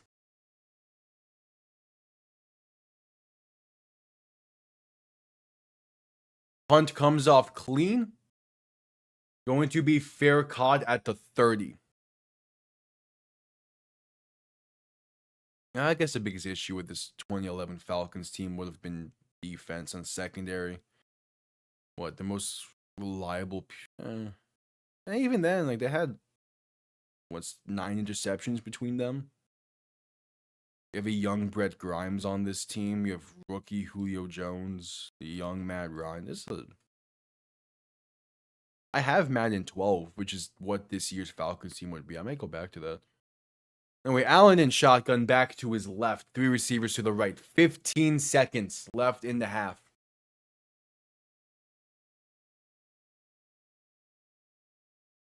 Allen looking to throw. Has some time. Pass over the middle is intercepted. It's picked off and returned to the 45. Disaster. Disaster class for the Bills. There's 7 seconds remaining. The Falcons will have enough time to try and get into field goal range. It's D. Alford picking this off over the middle. Allen is trying to fit that into Khalil Shakir. That's eerily similar to Allen's interception against New England last week. Like, that is eerily similar. So with 7 seconds and 2 timeouts, the Falcons have the time to get 5-7-ish yards and try and get as close as possible for a field goal try here. I thought the Bills were supposed to be good as well, but they are the Buffalo Bills, so they always find a way to beat themselves at different points in the year. Yeah, this is shocking how bad Buffalo has been playing today. Their offense had that really good drive to begin the game, and then this is 4 or 5 straight drives of just barely getting past midfield, if at all. Call on the field is confirmed.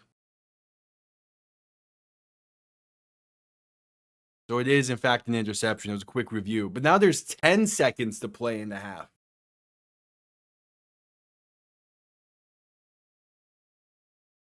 So the Falcons have even more time to get a field goal out of this. Yeah, there's still a whole half to go. The Bills get ball to begin the second half, so that's definitely going to help them there.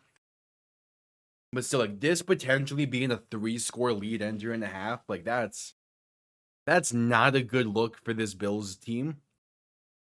And the biggest issue still remains to be, can they stop the run? Like, if they're not going to be able to stop the run in the second half, this lead might be insurmountable. As the Bills call their final timeout before this first down play for Atlanta.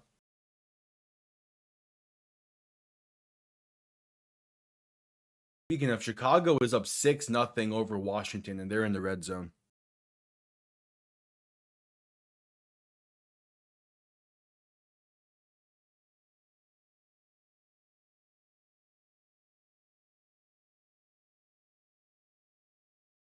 We have 10 seconds.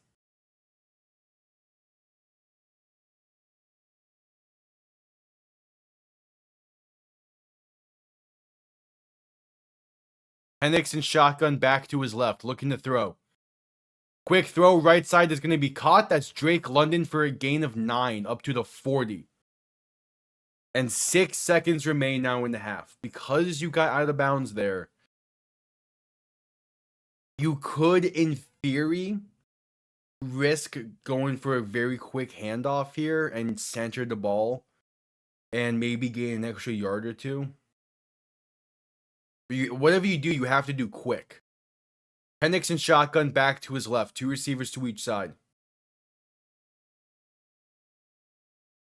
Going to look to throw. Quick pass over the middle. It's caught by London. Has room to 20, 15, 10, 5. Drake London diving. He's in. The Atlanta Falcons get one more at the end of half. That's the wrong team getting points there.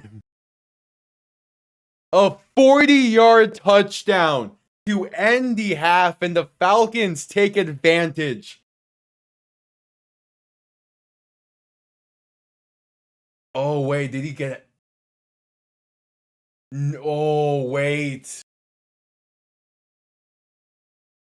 Did he cross the plane before that right foot gets out of bounds? I think they've already overturned this. Oh, that's off.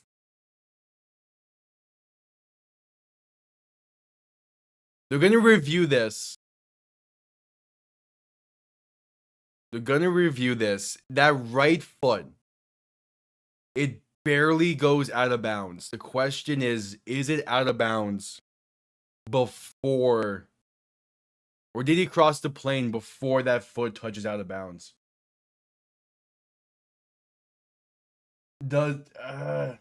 Can we get the pylon cam? I think that will decide it. Because this is close. All is reversed. He gets 39.5 of the 40 yards needed. And that's halftime. That is tough.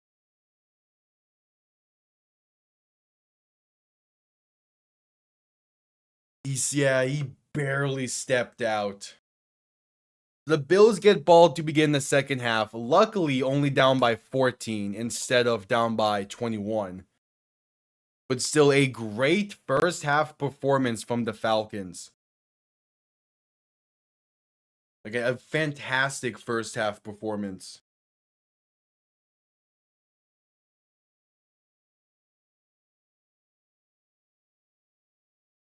But we're just entering halftime. I'll quickly be right back.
All right.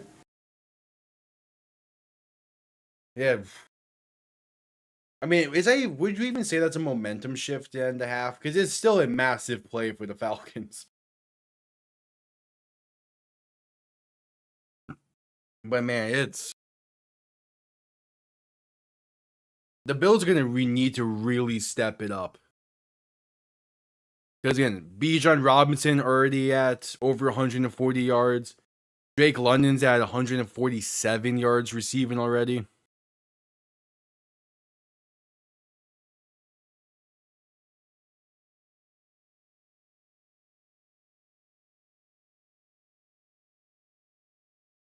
Like this Bills defense is gonna need to step it up.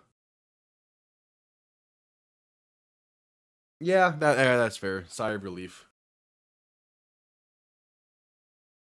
Yeah, that's a good way to put it.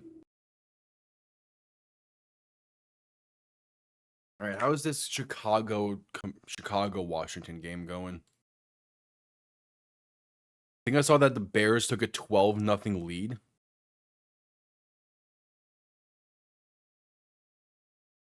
Yeah, Caleb Williams rushing touchdown. Okay.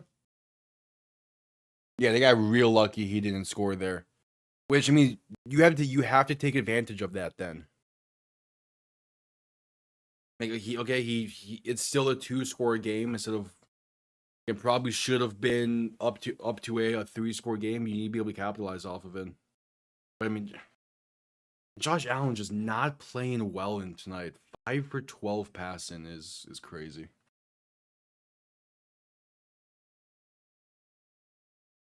Yeah.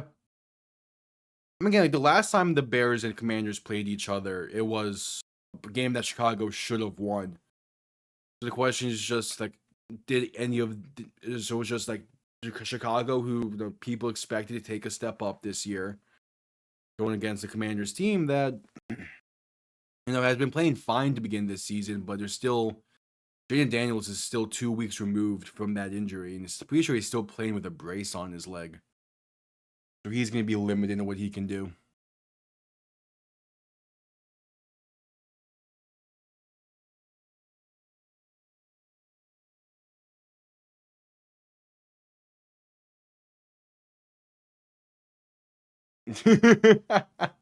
All three teams.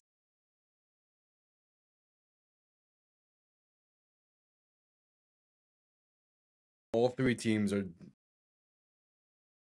I mean, what's funny is like I picked the Bears to win this week in predictions, but that was like of the primetime games, that was the one I wasn't the most confident in. I mean, there's still plenty of time left between the Bears and Commanders as well. There's 13 minutes to play in the second quarter of this game. So there's more than enough time for the Commanders to bounce back, but still.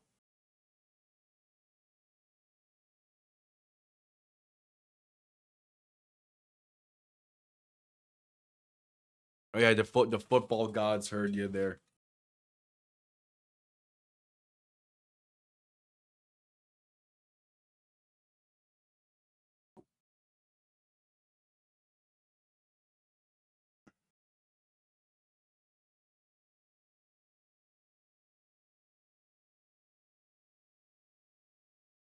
Yeah, we're still at halftime. About 7 minutes left in halftime here between the Bills and Falcons.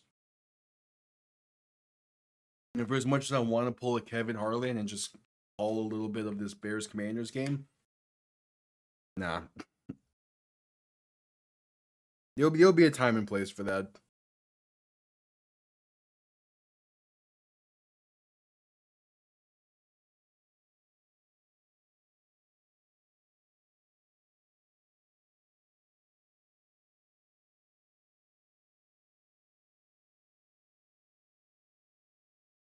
All right, so again, 13-0 Bears lead over the Commanders.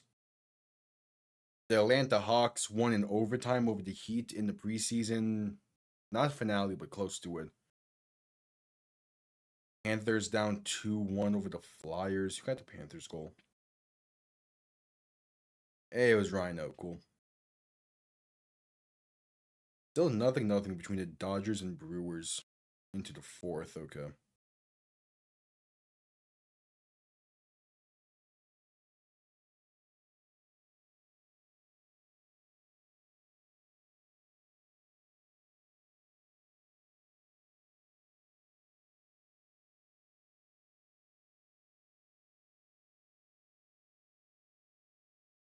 Yeah, but just under 6 minutes until the beginning of the second half.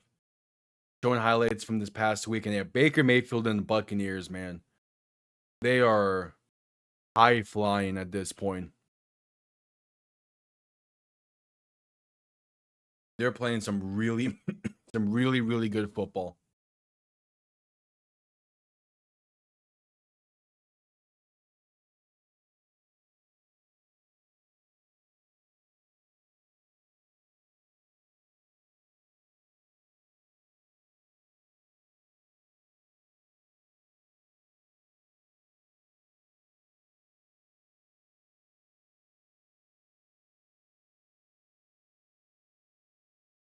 And yeah, that Panthers Cowboys game as well. The Cowboys defense. I don't think that adding Parsons to that defense would make too big of a difference. It's still just an all around pretty bad defense, but man, the Cowboys defense being at the state it's in, it's kind of poetic.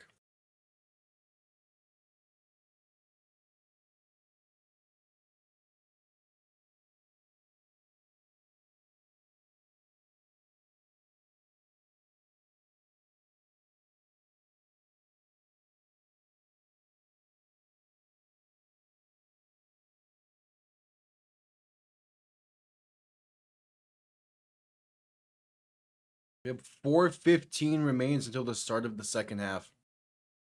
Oh my, Jaden Daniels just fumbled, but luckily fell back on it.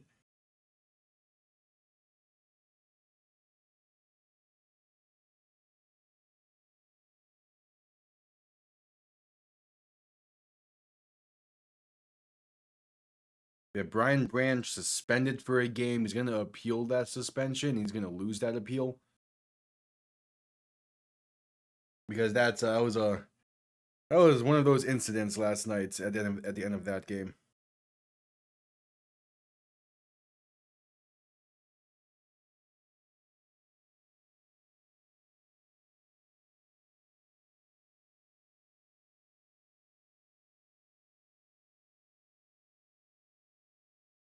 Yeah, the Bills are gonna need something to begin this second half. As the Commanders just cut into that deficit with a 22-yard touchdown. Cool.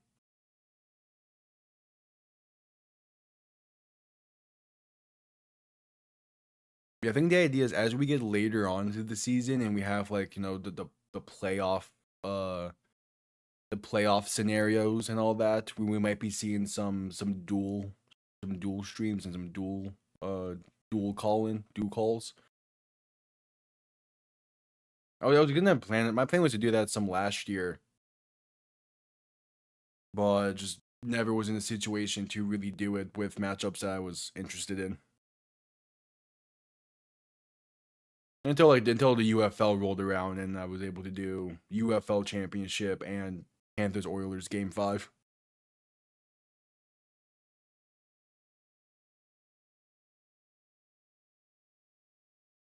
All right, 2:20 to play in the 2:20 to go until the start of the second half. There we go.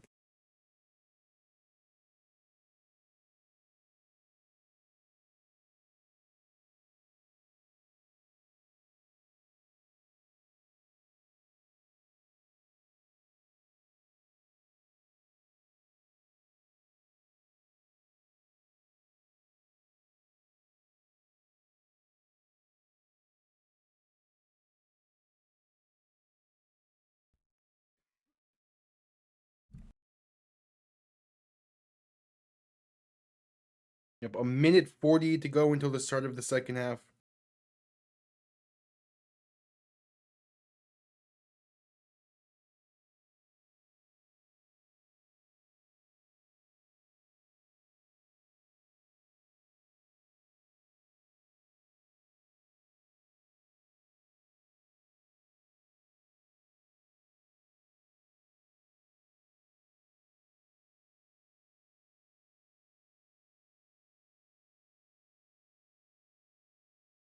See if Buffalo can find some kind of anything in this second half.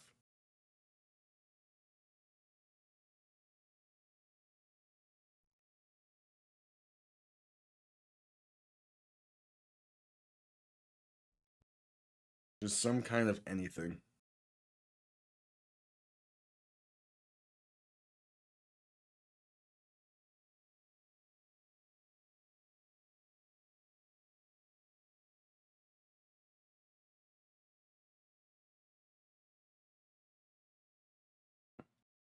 All right, halftime is being wrapped up. Second half, it could be underway here shortly.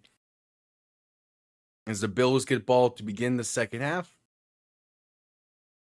And what should be a interesting finish to this game. Josh Allen, after the opening drive, just 3 for 10 with an interception. That's rough.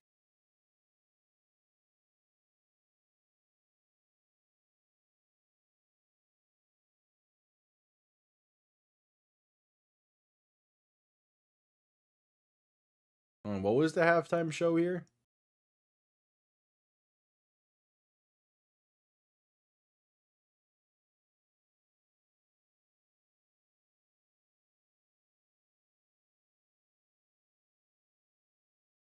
All right, players are lined up. Second half is underway from Atlanta.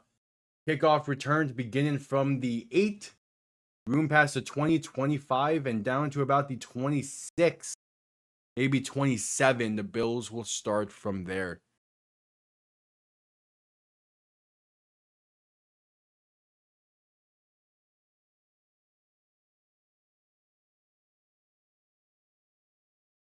"11 of 19 plays since the opening drive went for 0 or negative yards for Buffalo." What? Allen under center, back behind him. 3 receiving options to the right. First play of the second half is a handoff up the middle for James Cook. He gets past the 30 and fights his way to about the 39.5, maybe the 40. Much better start to this compared to what any of the previous half has shown. Yeah, after that opening drive touchdown, 4 straight punts and an interception. Crazy. So Allen under center, back behind him. 3 receiving options to the right. A 2nd and 2. Tight end sent in motion. They're going to hand this off to James Cook up the middle. That's enough for a first down. Gain past the 40 to the 42.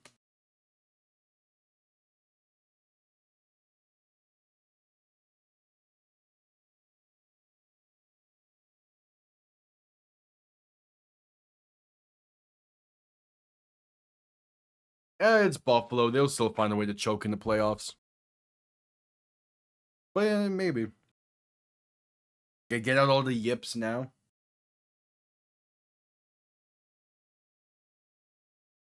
Allen in shotgun back to his left. 2 receiving options to each side. Going to look to throw. Pass over the middle is going to be caught up to midfield. That's Khalil Shakir on the reception. It's something.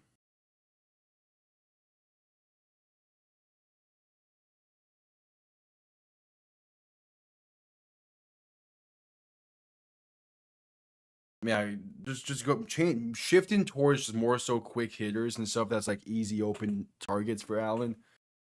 Could be the way to go. Just get into a rhythm of some kind here for him.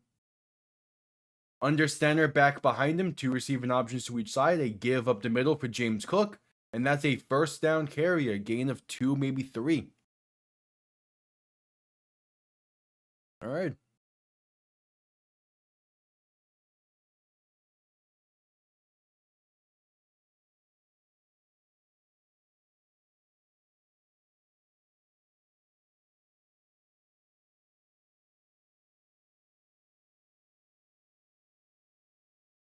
All right, 1st and 10. Allen under center, back behind him. 2 receiving options to each side. Ball now on the plus 46. Play action looking to throw. Allen has time. Pass left side going to be caught. Gets past the 40 to the 39. A 2nd and 4 coming up. And that is not Raymond Shavers.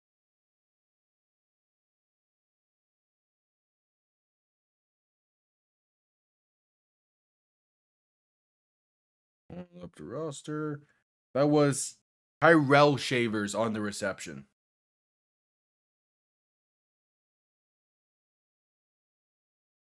So Allen under center once again.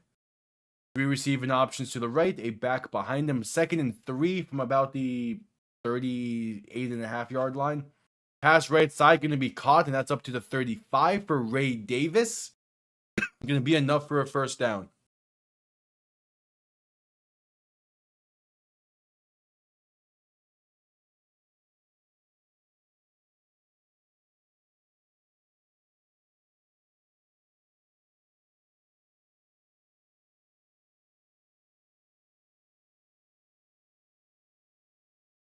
All right. So Allen under center, back behind him. 3 receiving options to the left. Ball now on the 35. Gonna give to James Cook up the middle, and there's room for a first down and then some. Past the 25 to the 23. This has been the 2nd best drive for the Bills today. The opening drive of the game was still so far the best. Obviously, this ends in the end zone as well. It will be up there for best drive. But yeah, this is night and day difference from what most of the first half was.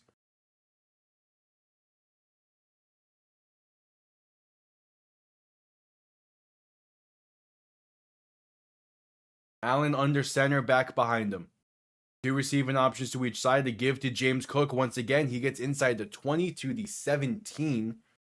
That's up a 2nd and roughly 5. 10 minutes to play in the 3rd quarter.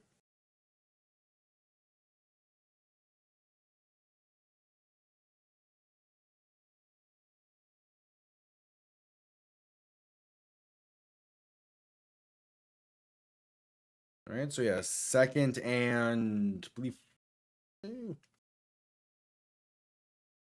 actually a second and 3 coming up. I was okay. Allen under center, back behind him, 3 receiving options to the right.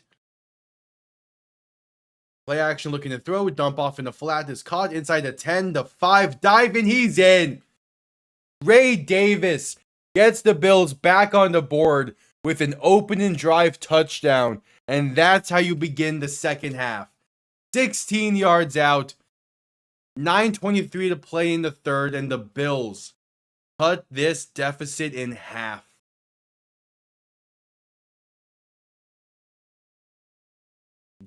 There we go, Buffalo. About time you have a drive like that. Took y'all long enough.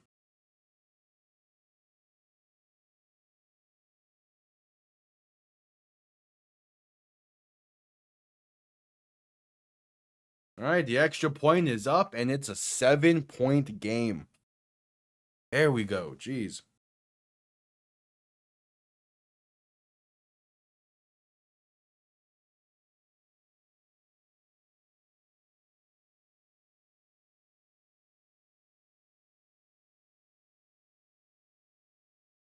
That was a much needed drive, and we're going to a commercial break.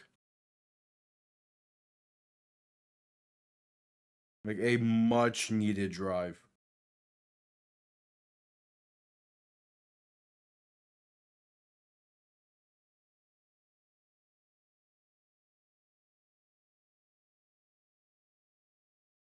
All right, at commercial break after the opening drive of the half.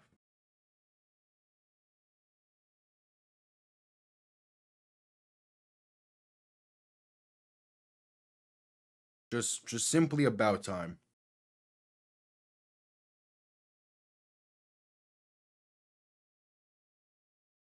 Just simply about time.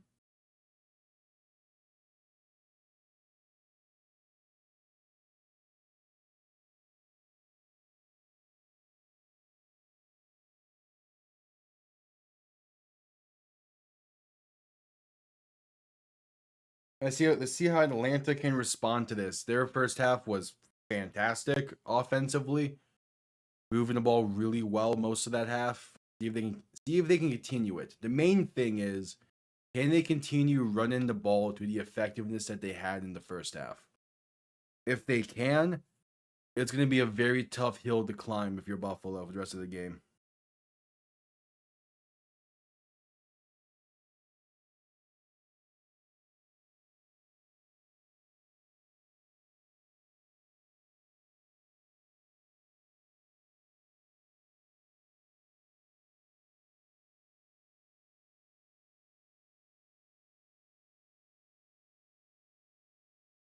We will see. Still at commercial break.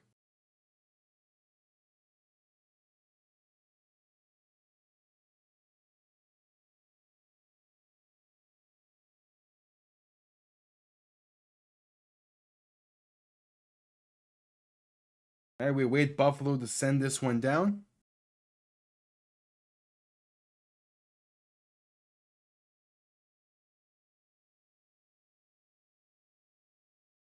As we're just getting back from commercial break.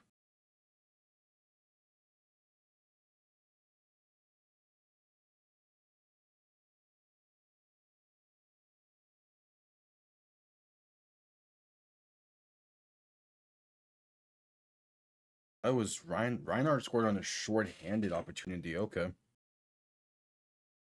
Kickoff underway, going to be returned beginning from the 10. And has room past the 25 down to about the 27.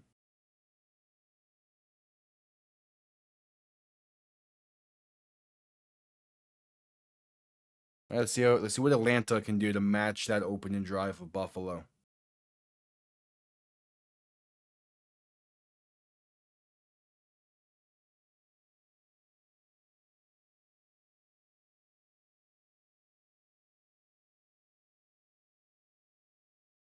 That is a great hammer shot of the outside of Mercedes-Benz. Hendricks and shotgun back behind him. 3 receiving options to the left. Going to send one of them in motion, and they're going to hand this off left side. And there is room past the 30 and fight into the 34. Still pushing to the 35 is Bijan Robinson. And a 2nd and 1 coming up. Yeah, it's carries like that open up the entire field. And also going to make it a long night for this Bills offense, or this Bills team to come back in this one.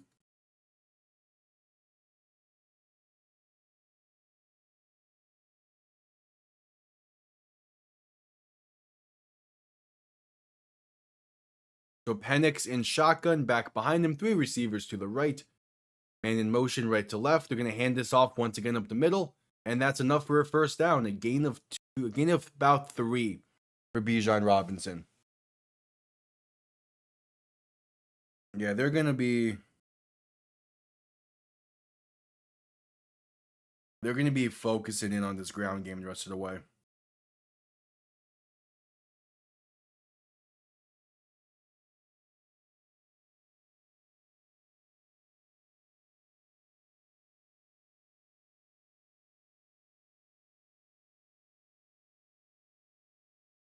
All right, so Penix in shotgun, back to his right.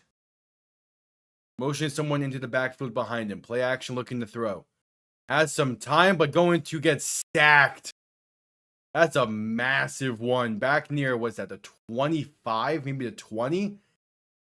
Ed Oliver on the sack. And it's a 2nd and long coming up for the Bills.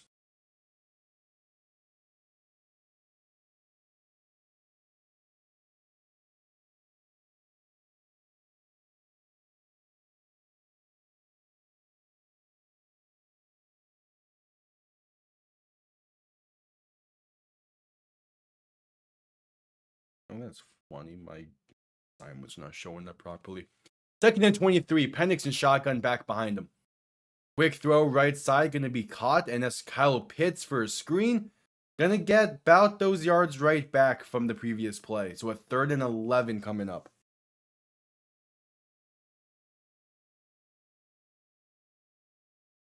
Yeah. Did I say 2nd and long for the Bills? I meant for the Falcons if I did. It's a 3rd and 13 for the Falcons.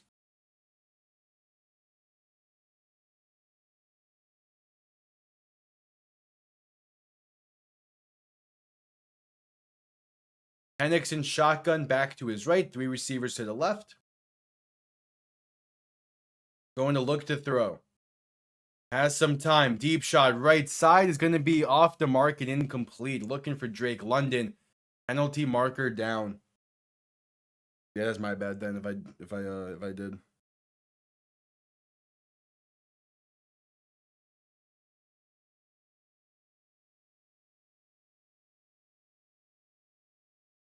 Was it offsides on Buffalo again? We're going to replay 3rd down.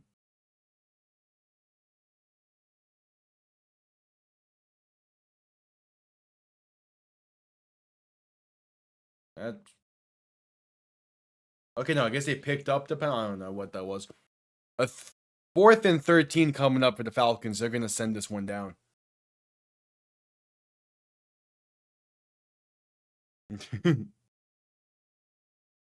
Punt comes off clean. Going to be returned beginning from the 27. And going to find room past the 40 to the 41. But a penalty marker is down.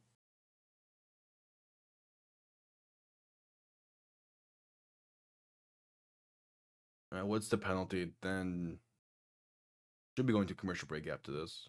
Holding on Buffalo is the penalty. It's going to push them back. So Josh Allen would take the field with 6:07 to play in the 3rd. Down by 7. A chance to tie this game up. And yep, heading to a commercial break. I'll quickly be right back.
All right, I'm back. Also, just getting back from commercial break. Allen under center, back behind him.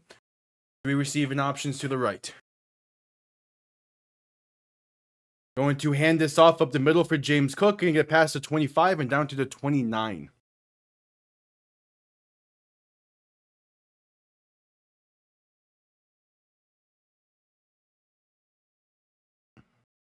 All right.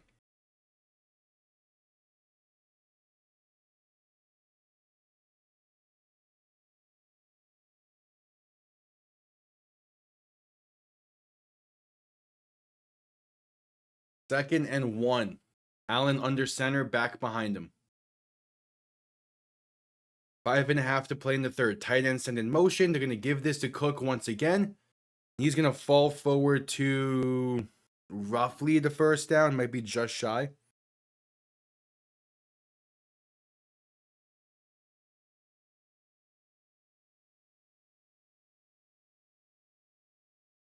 So they're going to give him the first. So 1st and 10.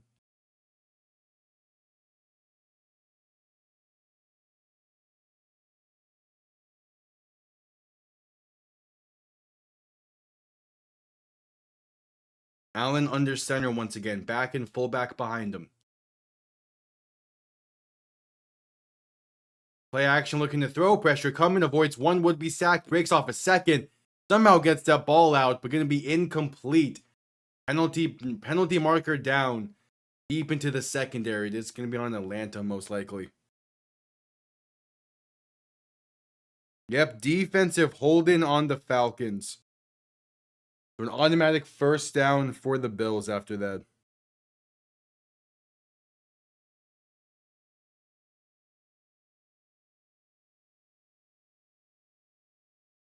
Yeah, Keon Coleman got basically tackled there.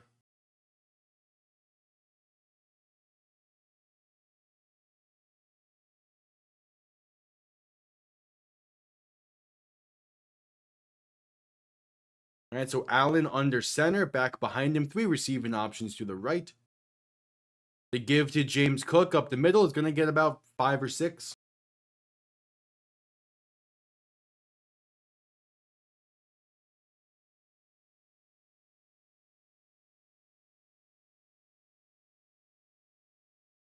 The biggest change that the Bills made in this half is they just went under center more, and it's been working.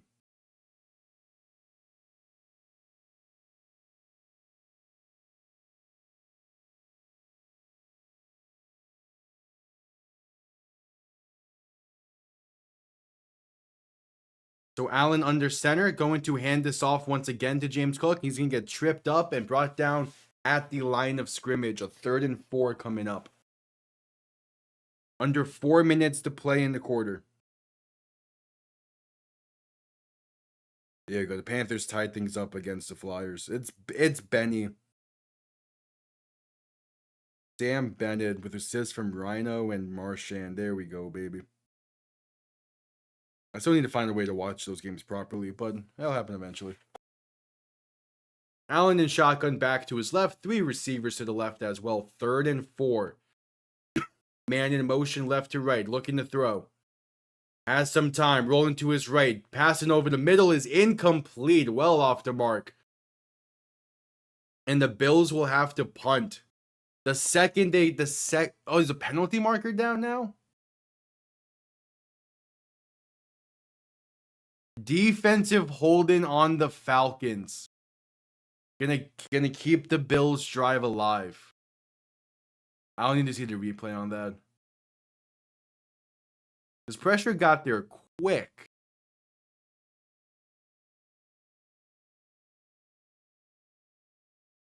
Are we just not gonna see a replay?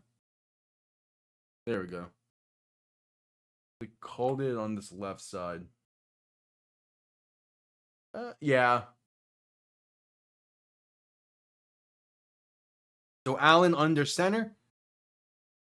Back behind him, gonna look to throw. Pressure coming, he's sacked.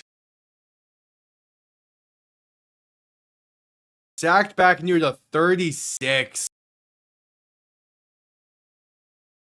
That was a weird looking sack though. The second it touched them, they blew the play dead.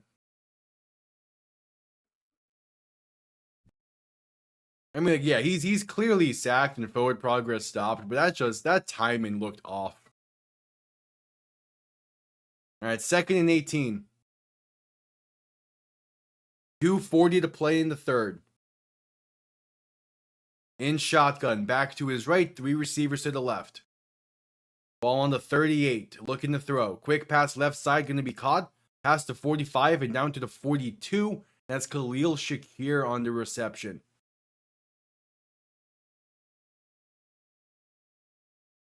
So a more manageable third down. Going to be about third and maybe 6? 3rd and 9.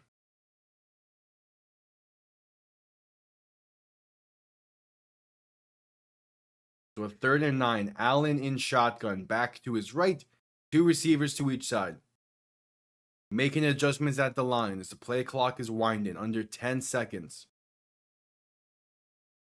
Going to look to throw once again. Quick pass right side is caught by Keon Coleman, but brought down shy of the line to gain.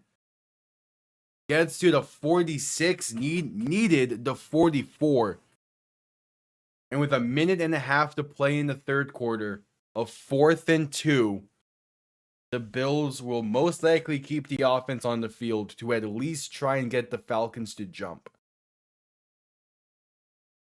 This is still just the second drive of the half for the Bills. Clock has been rolling in this half. Allen in shotgun, back to his left, 3 receivers to the left. Play clock winding down. Going to look to throw. Pressure coming. Allen rolls left. Shovel passes this, and that's incomplete. It's a turnover on downs. He had a wide open receiver, and it lands short because he decides to shovel pass it instead of just flipping the hips and putting it on him. You would have been better off just quickly flipping the hits and lofting that over there instead of trying to shovel past that.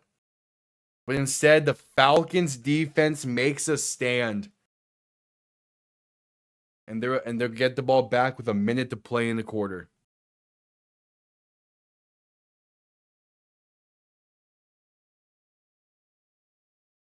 Just wow.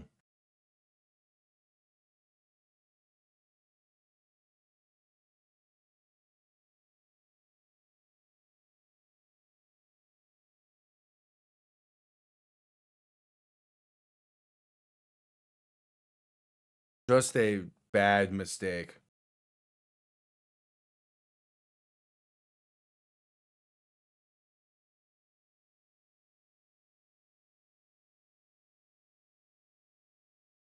We'll see if this defense can stand up, can make a stand once again. But we're at a commercial break in the meantime.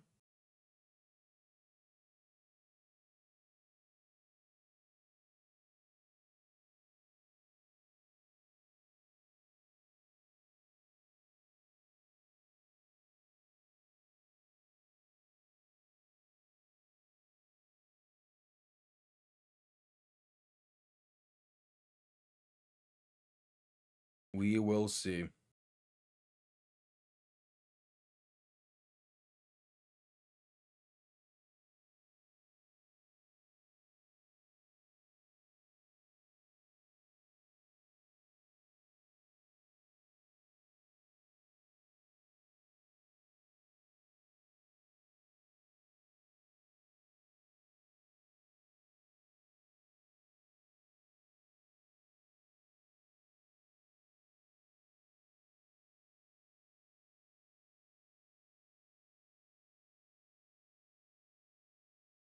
Yeah, what a shot from Bennett to tie things up against the Flyers. Hell yeah.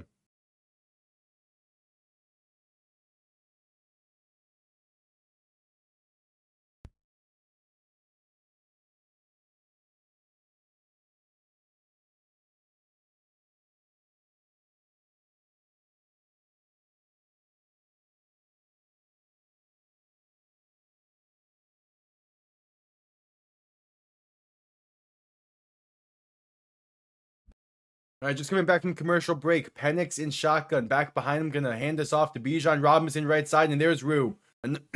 Enough for a first down, a gain of roughly 11. I was just seeing the clip from the Brewers-Dodgers game. That's going in a chaotic way that I think everyone expected.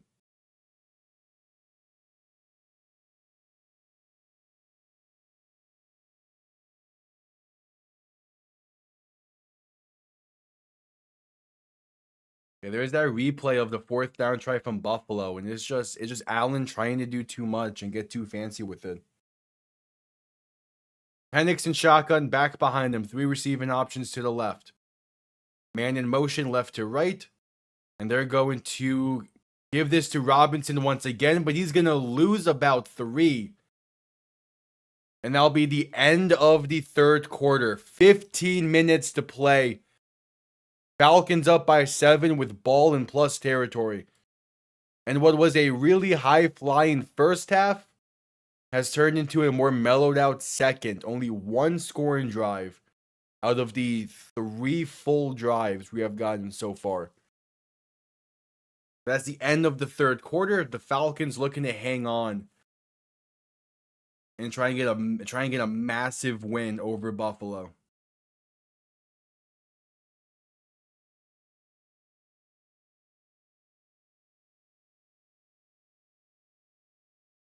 But we will see.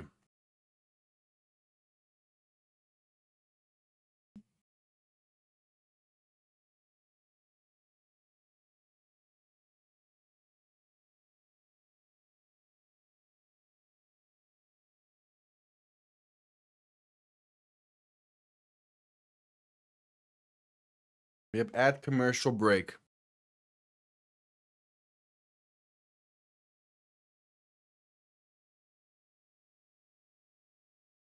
Man, oh man.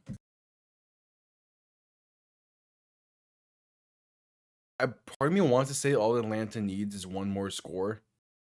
If it's a touchdown, maybe, but this game's gonna have a nice finish to it. See what's going on between Chicago and Washington. Still 13-7 in that game. That's about to enter halftime.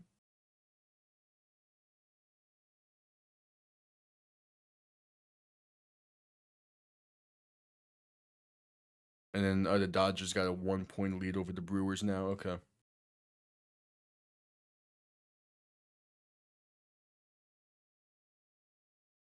Yep, still at commercial break for the end of the third quarter. Waiting for the start of the fourth.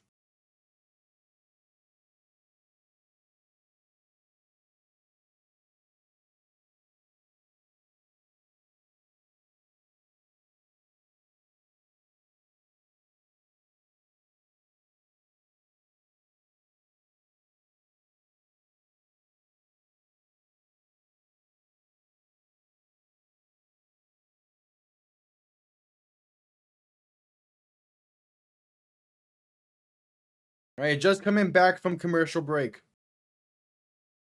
This game has actually been relatively, I was gonna say relatively even, not, kind of. Yeah, the touchdown seemingly all but seals it, but then still time. Buffalo's come back from crazier. Handoff right side for Tyler Algier on 2nd and 13 is gonna lose a yard to a 3rd and 14 coming up. I mean, like, Buffalo isn't out of it until the clocks hit 0, it seems. I mean, like, that game to begin the season against the Ravens was an insane comeback. So I want to say a touchdown seals it, but it's still the Bills.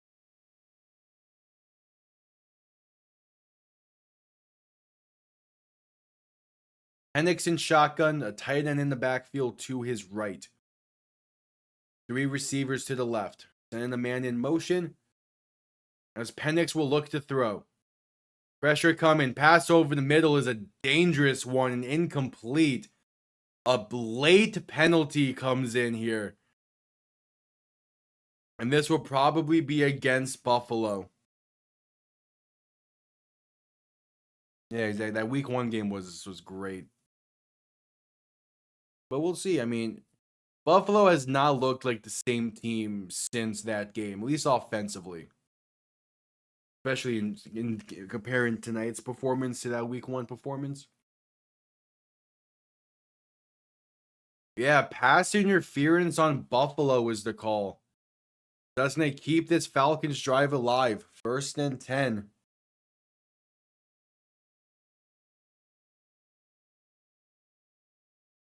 Who did the Titans play next week? Did they play the Falcons? That could be an interesting game.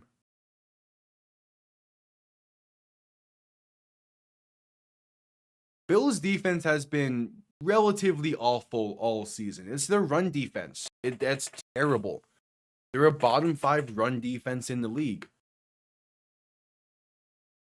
And that's why that they struggled against Baltimore. It's why that they're struggling tonight. Play action looking to throw in 1st and 10. Dump off left side for a screen to Bijan Robinson. Is going to have some room past the 30, 25. Breaking tackles past the 20 and down to the 17. Damn, that's empty net probably, right? Okay. Or the Panthers lose their first on the season, but it's fine.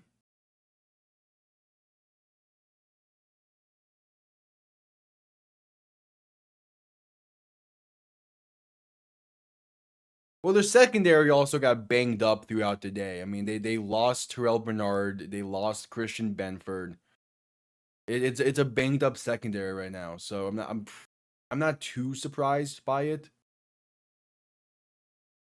As Penix and shotgun quick throw right side going to be a screen to Kyle Pitts, who slips and going to lose about 2 or 3.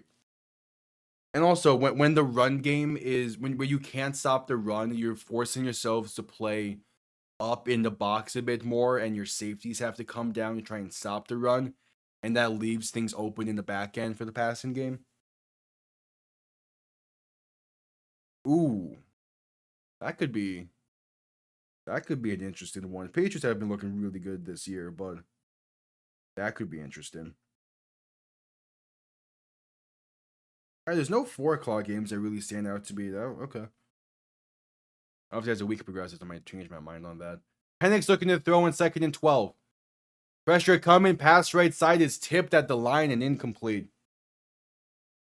Yeah, it's the Vrabel revenge game right after the Titans fired the guy that they replaced him with. That's funny.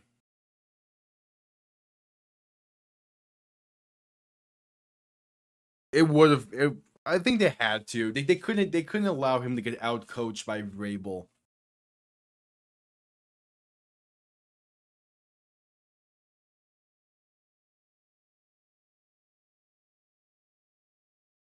And Penix and shotgun back to his left. 2 receivers to each side. 3rd and 12. Looking to throw. Has some time, and he's going to spike this one right side. It's incomplete. That was a bad throw. He held onto that ball too long through his release. Yeah, I can't tell if that was supposed to be a pump fake or what, but yeah, he just spiked that thing basically. All right. So a 4th and 12, 4th and 13 coming up. 4th and 12. And now comes the field goal unit. To make this a 10-point game, it's Parker Romo. The 37-yard kick from the right hash. You bring this back to a 2-score game. It is up. And it's blocked. Buffalo blocks it and they fall on it. Back to the 38. And the Bills are still fully in it. That's a big time play by the special teams unit. Was that Gregory Rousseau on the block? Yeah, it hits Gregory Rousseau in the elbow. I think he would have missed it anyways. That ball left his foot going sideways. There is that momentum shift. The Bills are still in it. Oh yeah, no, that Titans Patriots game is gonna be. It's gonna be one of those heavy games. It's year of the blocks. So many blocked kicks, field goals, punts, extra points. It's a ton of them throughout this season.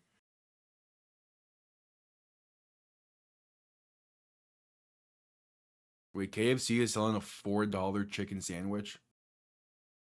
There's no way that can taste good, but it's $4. And I'm a college student. Like that might be worth giving it a shot. I'm not a big KFC fan anyway. There's better chicken sandwich spots near me, but those go up to like $20.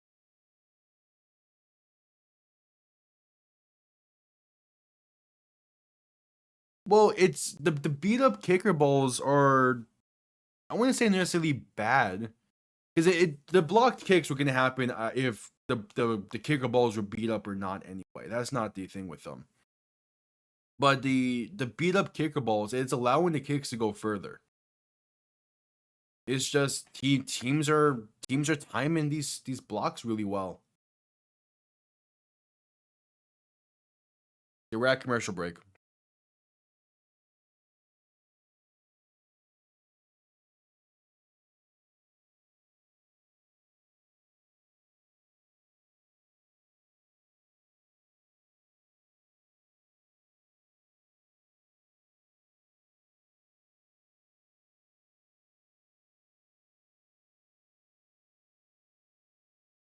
Well, yeah, there have been a good chunk of kicks missed as well, but I mean that's gonna happen anyway as well.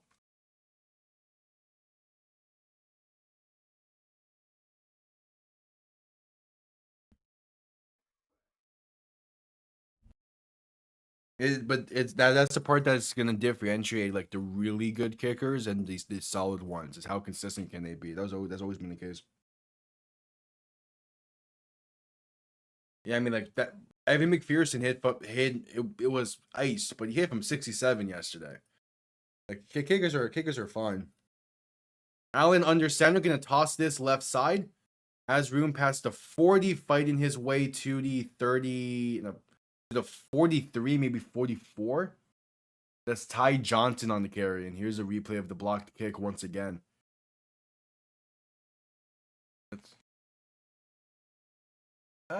Actually, I'm not sure if that would have been missed either way, but it's still, that blocked is big.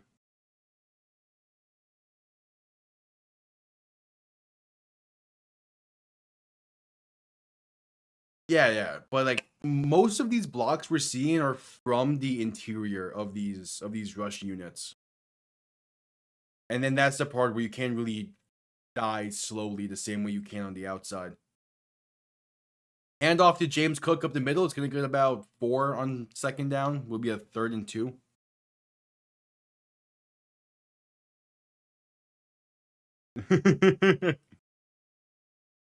I wish that kick was good, man.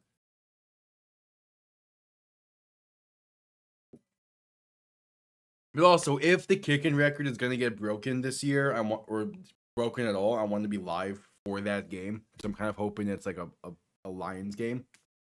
Handoff right side on the end around is going to be a bobbled exchange. Falls on it, but loses about 5. And even with the blocked kick and good starting field position, the Bills go 3 and out. Yeah, just a bobbled exchange, trying to get Elijah Moore going on that end around. And just, yeah, bad exchange. Elijah Moore didn't have that window open enough there. And it's a 3 and out for the Bills.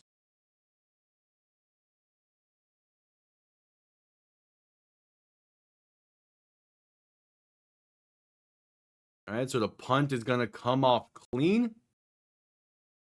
And going to be fair caught at the 15. So the Falcons will begin from there. Now at this point, with there being 10-17 to play in the game, yeah, a field goal drive would go a long way to sealing it, and a touchdown would pretty confidently ice the game. But first, a commercial break. It's Buffalo, man. They go on these stretches, and it makes no sense whenever they do.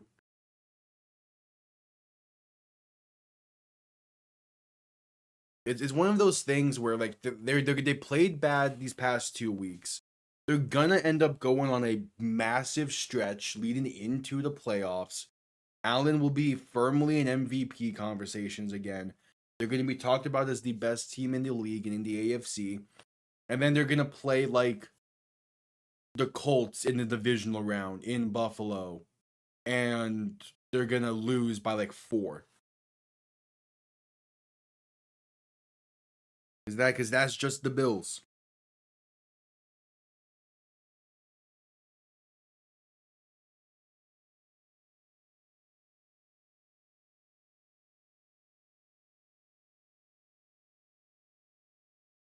Yep, still that commercial break.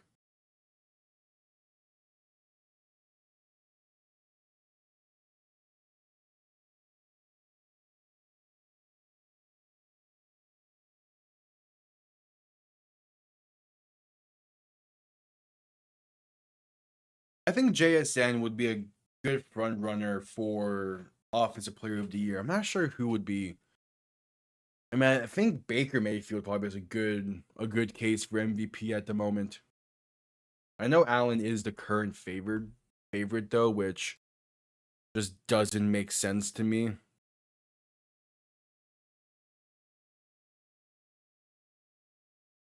Actually, no, Mahomes is the favorite on FanDuel.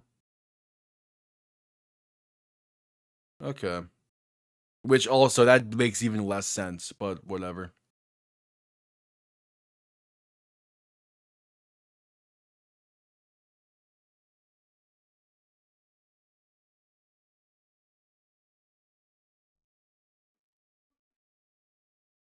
All right, just getting back from the commercial break. Yeah, but the Heisman Trophy this year, the MVP this year, seemingly is going to be a very open award voting. Pennick's going to hand this off left side for Bijan Robinson, and he has room past the 20 down to about the 24.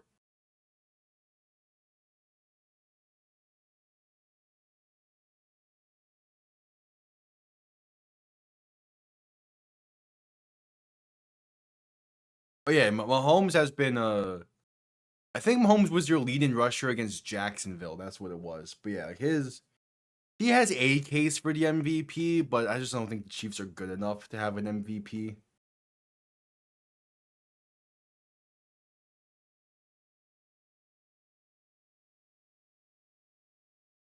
Penix and shotgun back to his right, a tight end to his right, the back behind him. Going to give this to Robinson right side, and he's going to lose about a yard, maybe 2 on the play.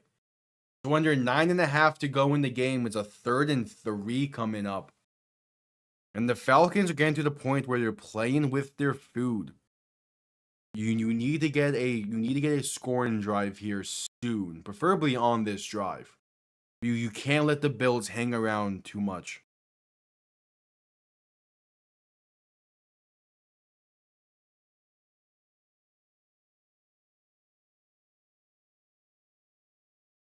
Penix and shotgun back to his left, 2 receivers to each side. A 3rd and 2. Looking to throw. Bills send 4. Has time. Pass over the middle is incomplete. A dangerous pass to Drake London. He gets hit hard on that one. And now the Falcons go 3 and out. And we'll have to send this back to Buffalo.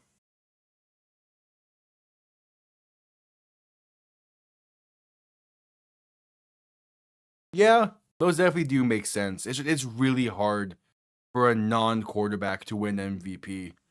So for as much as I want to say JSN has definitely played well enough to be in the conversation, he might get like a 3rd place vote.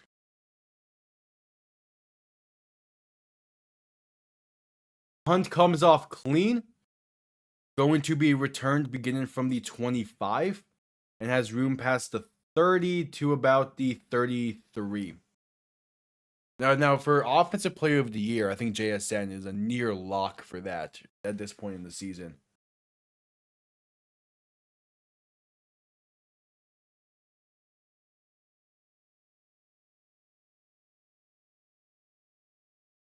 Actually, yeah, we do. Yeah, he's tied for second in the odds for Offensive Player of the Year. Puka Nacua is up there. Jonathan Taylor is up there. Bijan's up there. And then Christian McCaffrey is the other, like, possible one. Everyone else is too far in the odds. Yeah, he deserves it. He's been playing fantastically.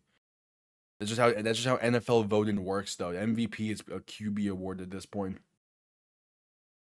Allen looking to throw in 1st and 10, trying to step up, but will be brought down. A loss of 1. A sack there for the Falcons, and there's a 2nd and 11 coming up.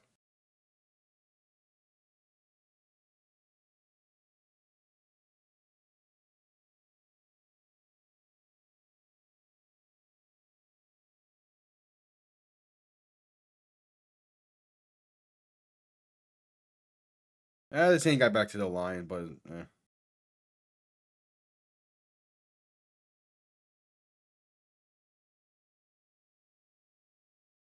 Allen in shotgun back to his left. 3 receivers to the right, looking to throw. Pass left side, going to be a screenplay for Ty Johnson. It gets back to the line, but no gain. 3rd and 10 coming up. 7.5 to play in the game.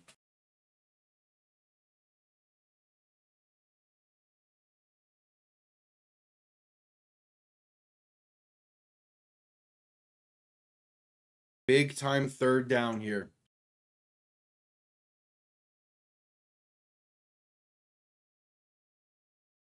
Josh Allen in shotgun, a back to his right, a receiver in the backfield to his left. Making some adjustments at the line. 6 seconds left on the play clock. Looking to throw. Falcons send pressure. Allen with some time. Pass right side is well off the mark and incomplete. Looking for Elijah Moore, and I think there has to have been miscommunication there. As Allen underthrew that pass by about 10 yards, he had to have been thinking that Moore was going to do some kind of either an out route or a comeback route. But nonetheless, it's a 3 and out by the Bills once again. And under 7 minutes to play, the Falcons will get the ball back.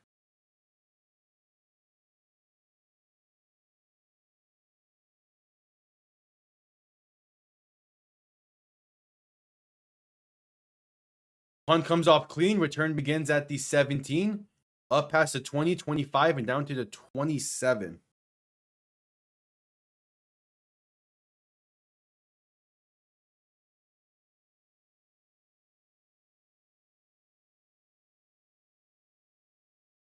Penalty marker is down. Most likely will be a holding on Atlanta, I assume.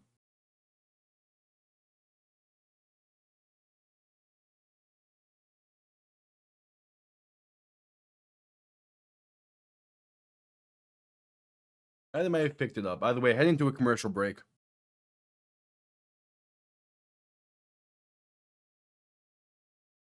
Oh yeah, Allen is not happy on the sideline. But there's a commercial break. Another Monopoly McDonald's collab.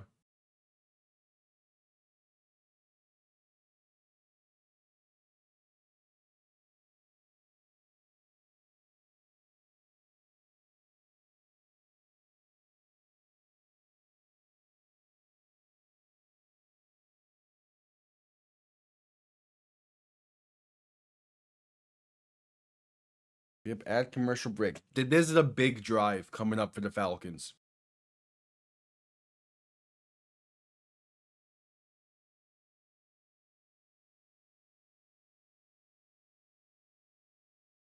This is a big drive coming up.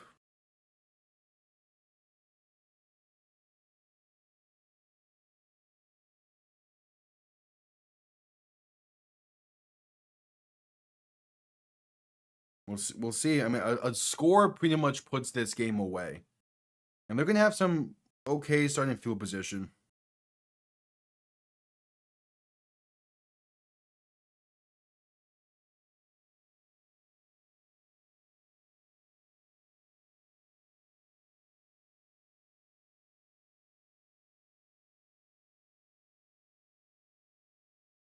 But we will see.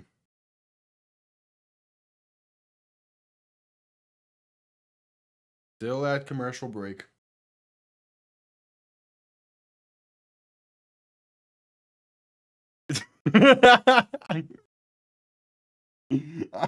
It is that conversation has somehow already derailed from an already derailed point, Bob Flash.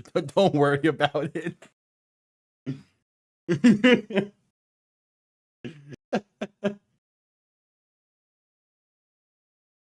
It was already derailed when I sent that image in that text channel. Somehow Punkle and Snom make it work.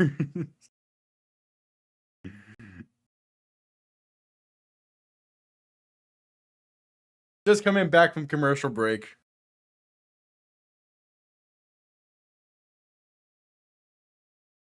Penix and shotgun back behind him. Going to play action and look to throw, rolling left, a dump off in the flat to Bijan Robinson will get past the 20 and out of bounds near the 24, maybe 25.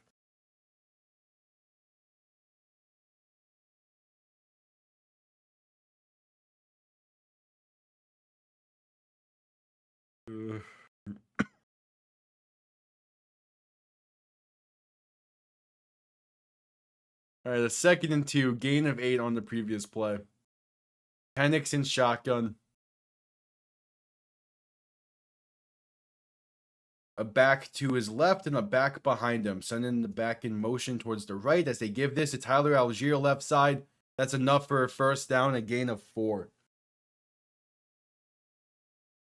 Leave it to those two. Which the person I was expecting to derail that even more hasn't even responded yet. So it would be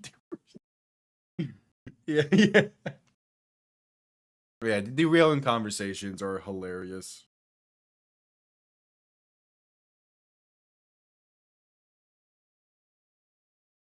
Penix alone in shotgun. 3 receivers to the right, 2 to the left. Looking to throw and gonna be a penalty. A penalty that calls this play dead. A false start on Atlanta.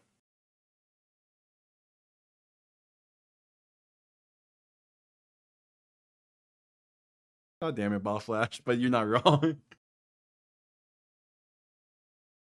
Well, no, yeah, again, like a derailed conversation can still be fun, or that can still like make sense in the context. Because like we went over this yesterday as well. Like I'm just here to have to chill and watch football. Like I'll make sure to like get to like do at least do a recap of the play, even if I don't go exactly 1-to-1 with it.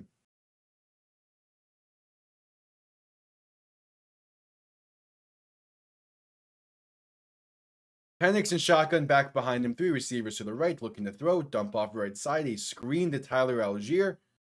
And going to get past the 25 to about the 29 to get those yards back from the false start. But they're able to kill even more time here.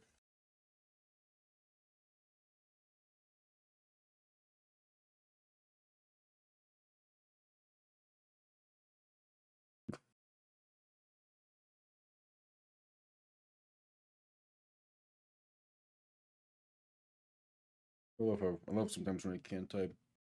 Penix and shotgun, tight end in the backfield to his left. 2nd and 9 from the 29.5, 30-yard line.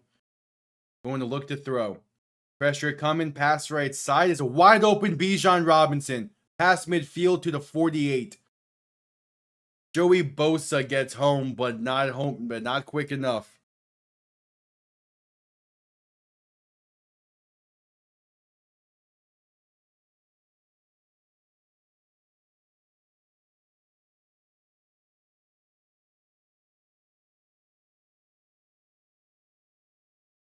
And that's a great throw. Someone in his face, just staying calm under the pressure, getting the ball out to a wide open man. All you need to do in a moment like this.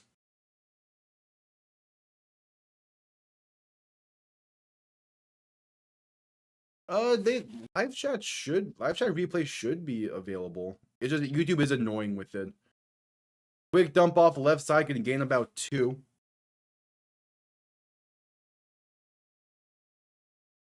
Yeah,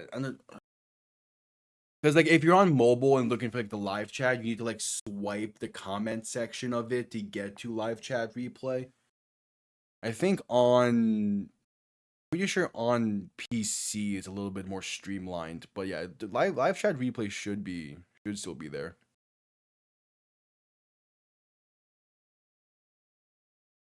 All right, 2nd and 7. Oh, that's weird. Penix and shotgun back behind him, looking to throw. Quick pass right side, caught by Drake London inside the 35 to the 33. Enough for a first down to keep the chains moving.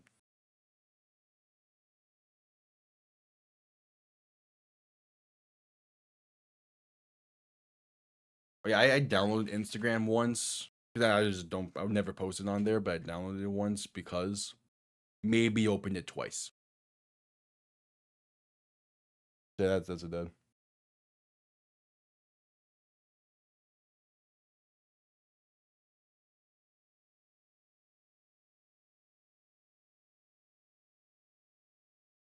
Yeah, eventually I'll open up my like a proper Discord for the channel. I have a personal one, but I wanted to like have one that's like more tied to the channel and stuff. So eventually that'll be available. Handoff right side for Bijan Robinson is going to get about 3 or 4.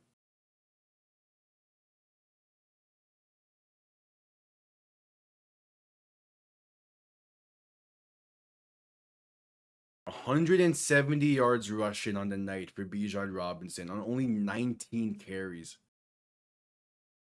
Jeez, having himself a great game.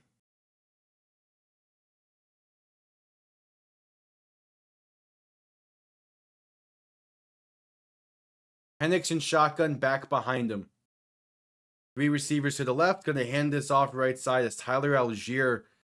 And going to get 3, maybe 4. Not enough for a first down, though. Going to be just shy.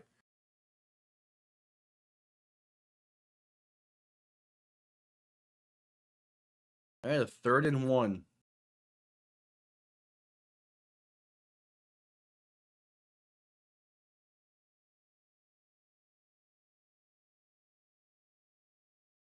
.221 to play in the game.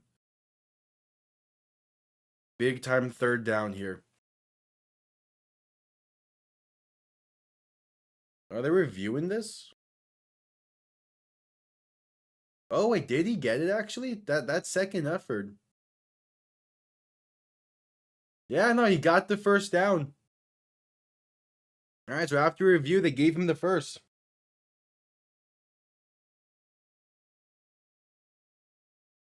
So Penix and shotgun back to his right, looking to throw. Pass over the middle is a dangerous one. That should have been picked off. And if it was, that might have been a pick 6, but instead it's incomplete. 2nd and 10. Dangerous, dangerous pass.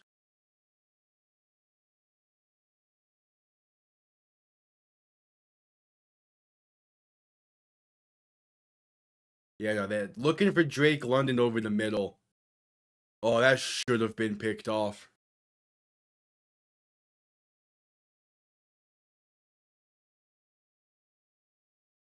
All right, so Penix and shotgun. 2nd and 10.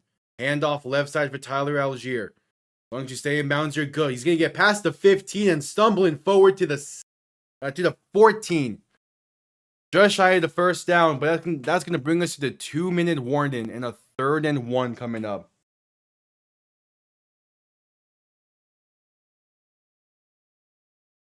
Yep, 2-minute warning.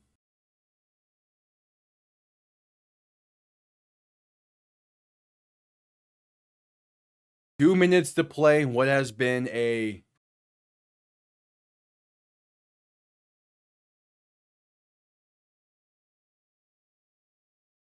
I opened up my notepad on my PC here, which I haven't opened up since I don't even know when. This is like a summer assignment from like 2 years ago that's on here for some reason. Anyway, 2-minute warning, commercial break. What has been a very, very fun game to watch.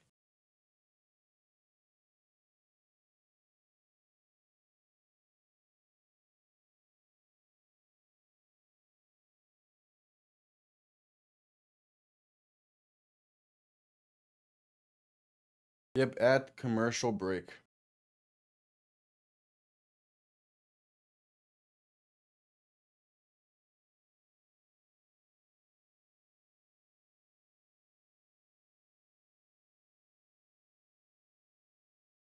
A first down goes a long way to ending this game. And I think it might just fully end it. Because the Bills, the Bills have all 3 timeouts still, but a first down would force them to burn one. They have to burn, yeah, because you'll be able to kill a ton of clock.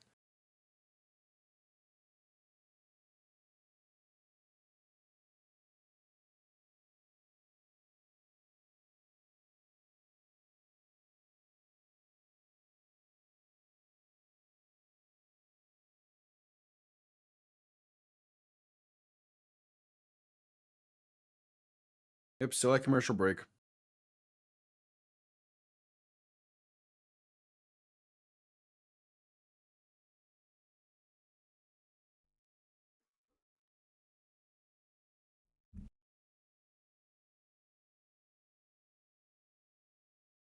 Yeah, there'll be community notes posting and stuff about it. It'll probably be around the time, like, probably be sooner rather than later, I would imagine, when that gets set up. It's just I have, like, a ton of other stuff I want to research first, and that's kind of, like, last on my backlog. Yeah, I'll make an announcement stuff when that gets out there.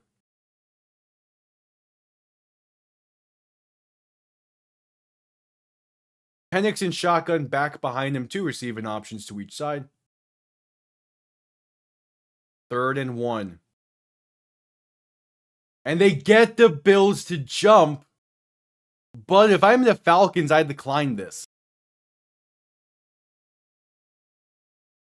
The Bills do jump, which was seemingly what they wanted. But you decline this if you're the Falcons. No, they're accepting it. I don't agree with that. Because now the Bills can use all 3 timeouts and kill and get the ball back with like a minute 40 to play. Whereas if you actually ran a play there, also that's Felipe Franks in Felipe Franks was in there under center to get the Bills to jump, former Arkansas quarterback. But like if you run the play there and get the first, that forces the Bills to use their first timeout. Then 1st and 2nd down is the final 2, and after 3rd down you can kill 40 seconds of clock. Penix and shotgun back behind him, gonna hand this off to Tyler Algier left side, and they're gonna lose about 3 or 4. Yeah, I think the Falcons just misplayed that. Bills called their first timeout. Because especially if they block the kick again or you somehow miss it, you're gonna leave the Bills with so much time. You decline because they should have declined that offsides.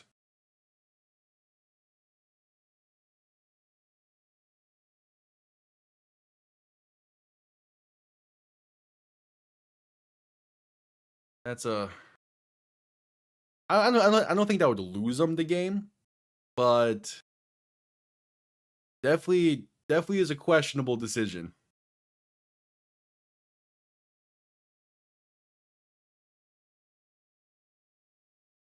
So Penix and shotgun back behind him, 2nd and goal from the 13. A handoff right side for Tyler Algier. He's gonna lose 2 more. So the Bills call their 2nd timeout, 3rd and goal from the 15. Yeah, the Falcons misplayed this. The Falcons definitely misplayed this.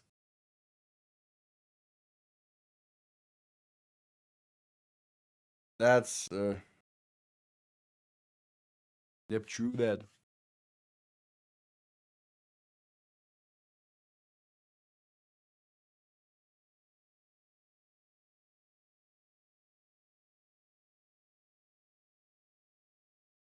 I know. I don't like how the Falcons played this at all. You had the game winning drive. You just needed to decline the encroachment. Yeah, you're gonna leave Buffalo with way too much time. Even if they're down by 10, they're still gonna have plenty of time. Penix in shotgun back behind him. 3rd and goal from the 15. Just hand the ball off to Algier. You have to give to Algier up the middle. He's going to get nowhere. Stuffed at the line. The Bills will call their final timeout with 1:47 to play. Still plenty of time.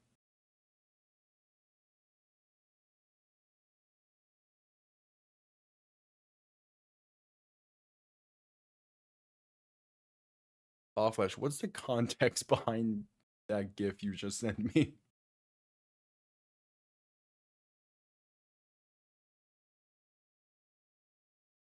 Just sends me a random Tony Stark Iron Man 1 GIF. I mean, it's cool. That movie is great, but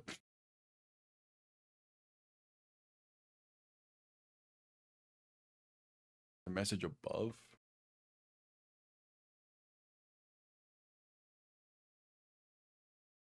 Oh, that, yeah. 33-yard kick. Make it a 10-point Falcons lead. It is up and it's right down the middle. So they do get that 10-point lead, but there's 1:43 to play.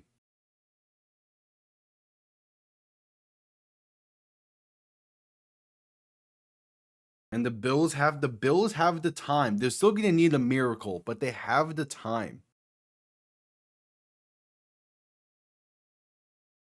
Who do I play next week in fantasy?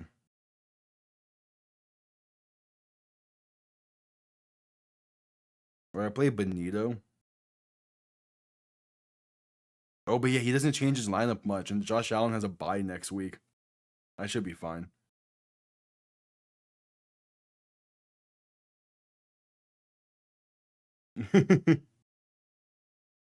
Listen, I had to bring up Felipe Franks there. I had to.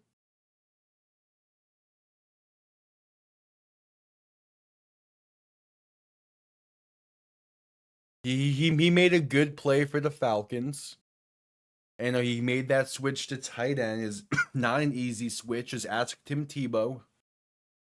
You tried that same thing and failed with flying colors after trying to play baseball.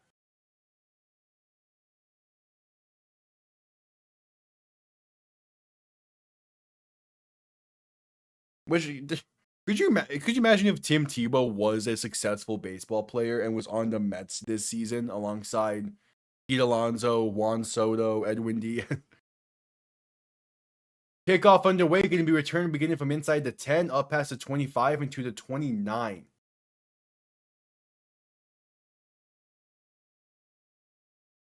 All right, now it comes Josh Allen. If they can score quick enough, I mean, scoring quick doesn't really matter in this stage. You just need to score with above like 30 seconds left, because you need to get the onside kick anyway.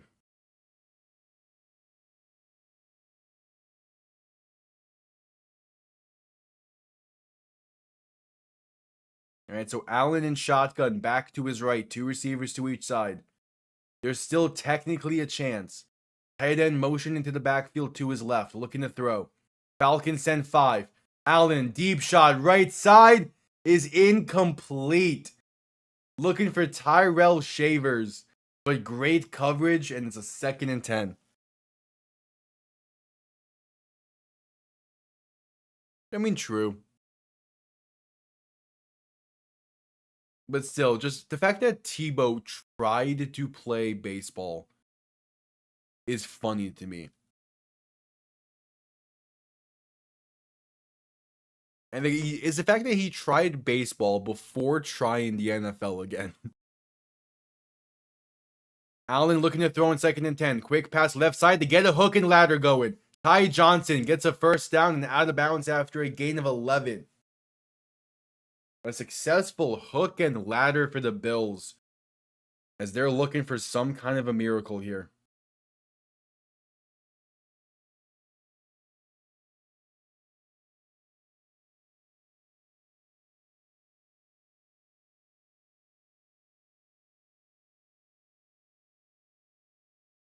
Yeah, and I have to give him credit for that. Quick pass right side, going to be a gain of 10 to Tyrell Shavers. And then Bills are going hurry up. Ball now past midfield on the 49. Allen in shotgun looking to throw. Has some time, stepping up, still looking. Now going to take it himself. Enough for a first down, past the 30. Trying to get towards the sideline. Past the 25 and out of bounds near the 20. I might say the 25. But a good carry for Josh Allen. 57 seconds remain. They're going to need the onside kick, but they're in a good spot. They could play this one of two ways now. You can kick the field goal now, which if you had your timeouts, you probably do that. Or you're going to play for the end zone. Allen in shotgun back to his left. 3 receivers to the right. And in motion right to left as Allen will look to throw. Falcons send pressure. Pass right side. A wide open receiver that's caught. Going to be a gain of 10. A first down and getting out of bounds. It's Tyrell Shavers. 51 seconds to play.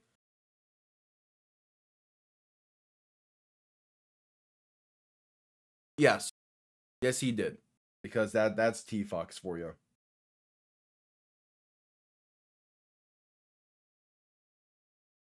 And now ruling it 2nd and 1, saying it was just short. Allen in shotgun. 3 receivers to the left, 2 to the right. Looking to throw. Stepping up. Has some time. Rolling left now. Allen looking. Pass. End zone intercepted. And that will do it. Trying to get one towards the end zone. It's a wobbler due to Allen being hit. And the Falcons, with their 2nd interception of the night, just seal a big-time win against one of the best teams in the AFC. And that's how Week 6 will wrap up.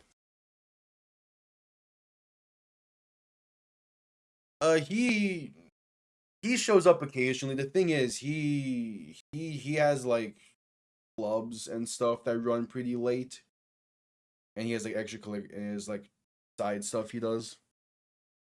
Yeah, he's busy probably. He's not even like online either for like group chats and stuff.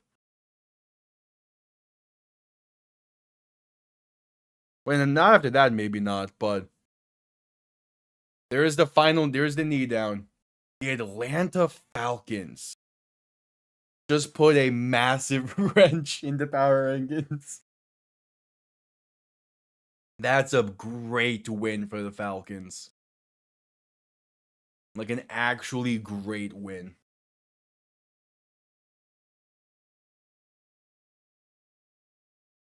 But the NFC South this year is going to be fun. Hey, Washington has a 1-point lead currently over the Bears with under 3 minutes to play in the third. So there's still a chance there, but the NFC South is going to get fun. The Falcons play in primetime again next week with Sunday Night Football going against the San Francisco 49ers. And with this win for the Falcons, the AFC is as wide open as ever. As for the first time in about 6-7 years-ish, the New England Patriots are in first place of the AFC East.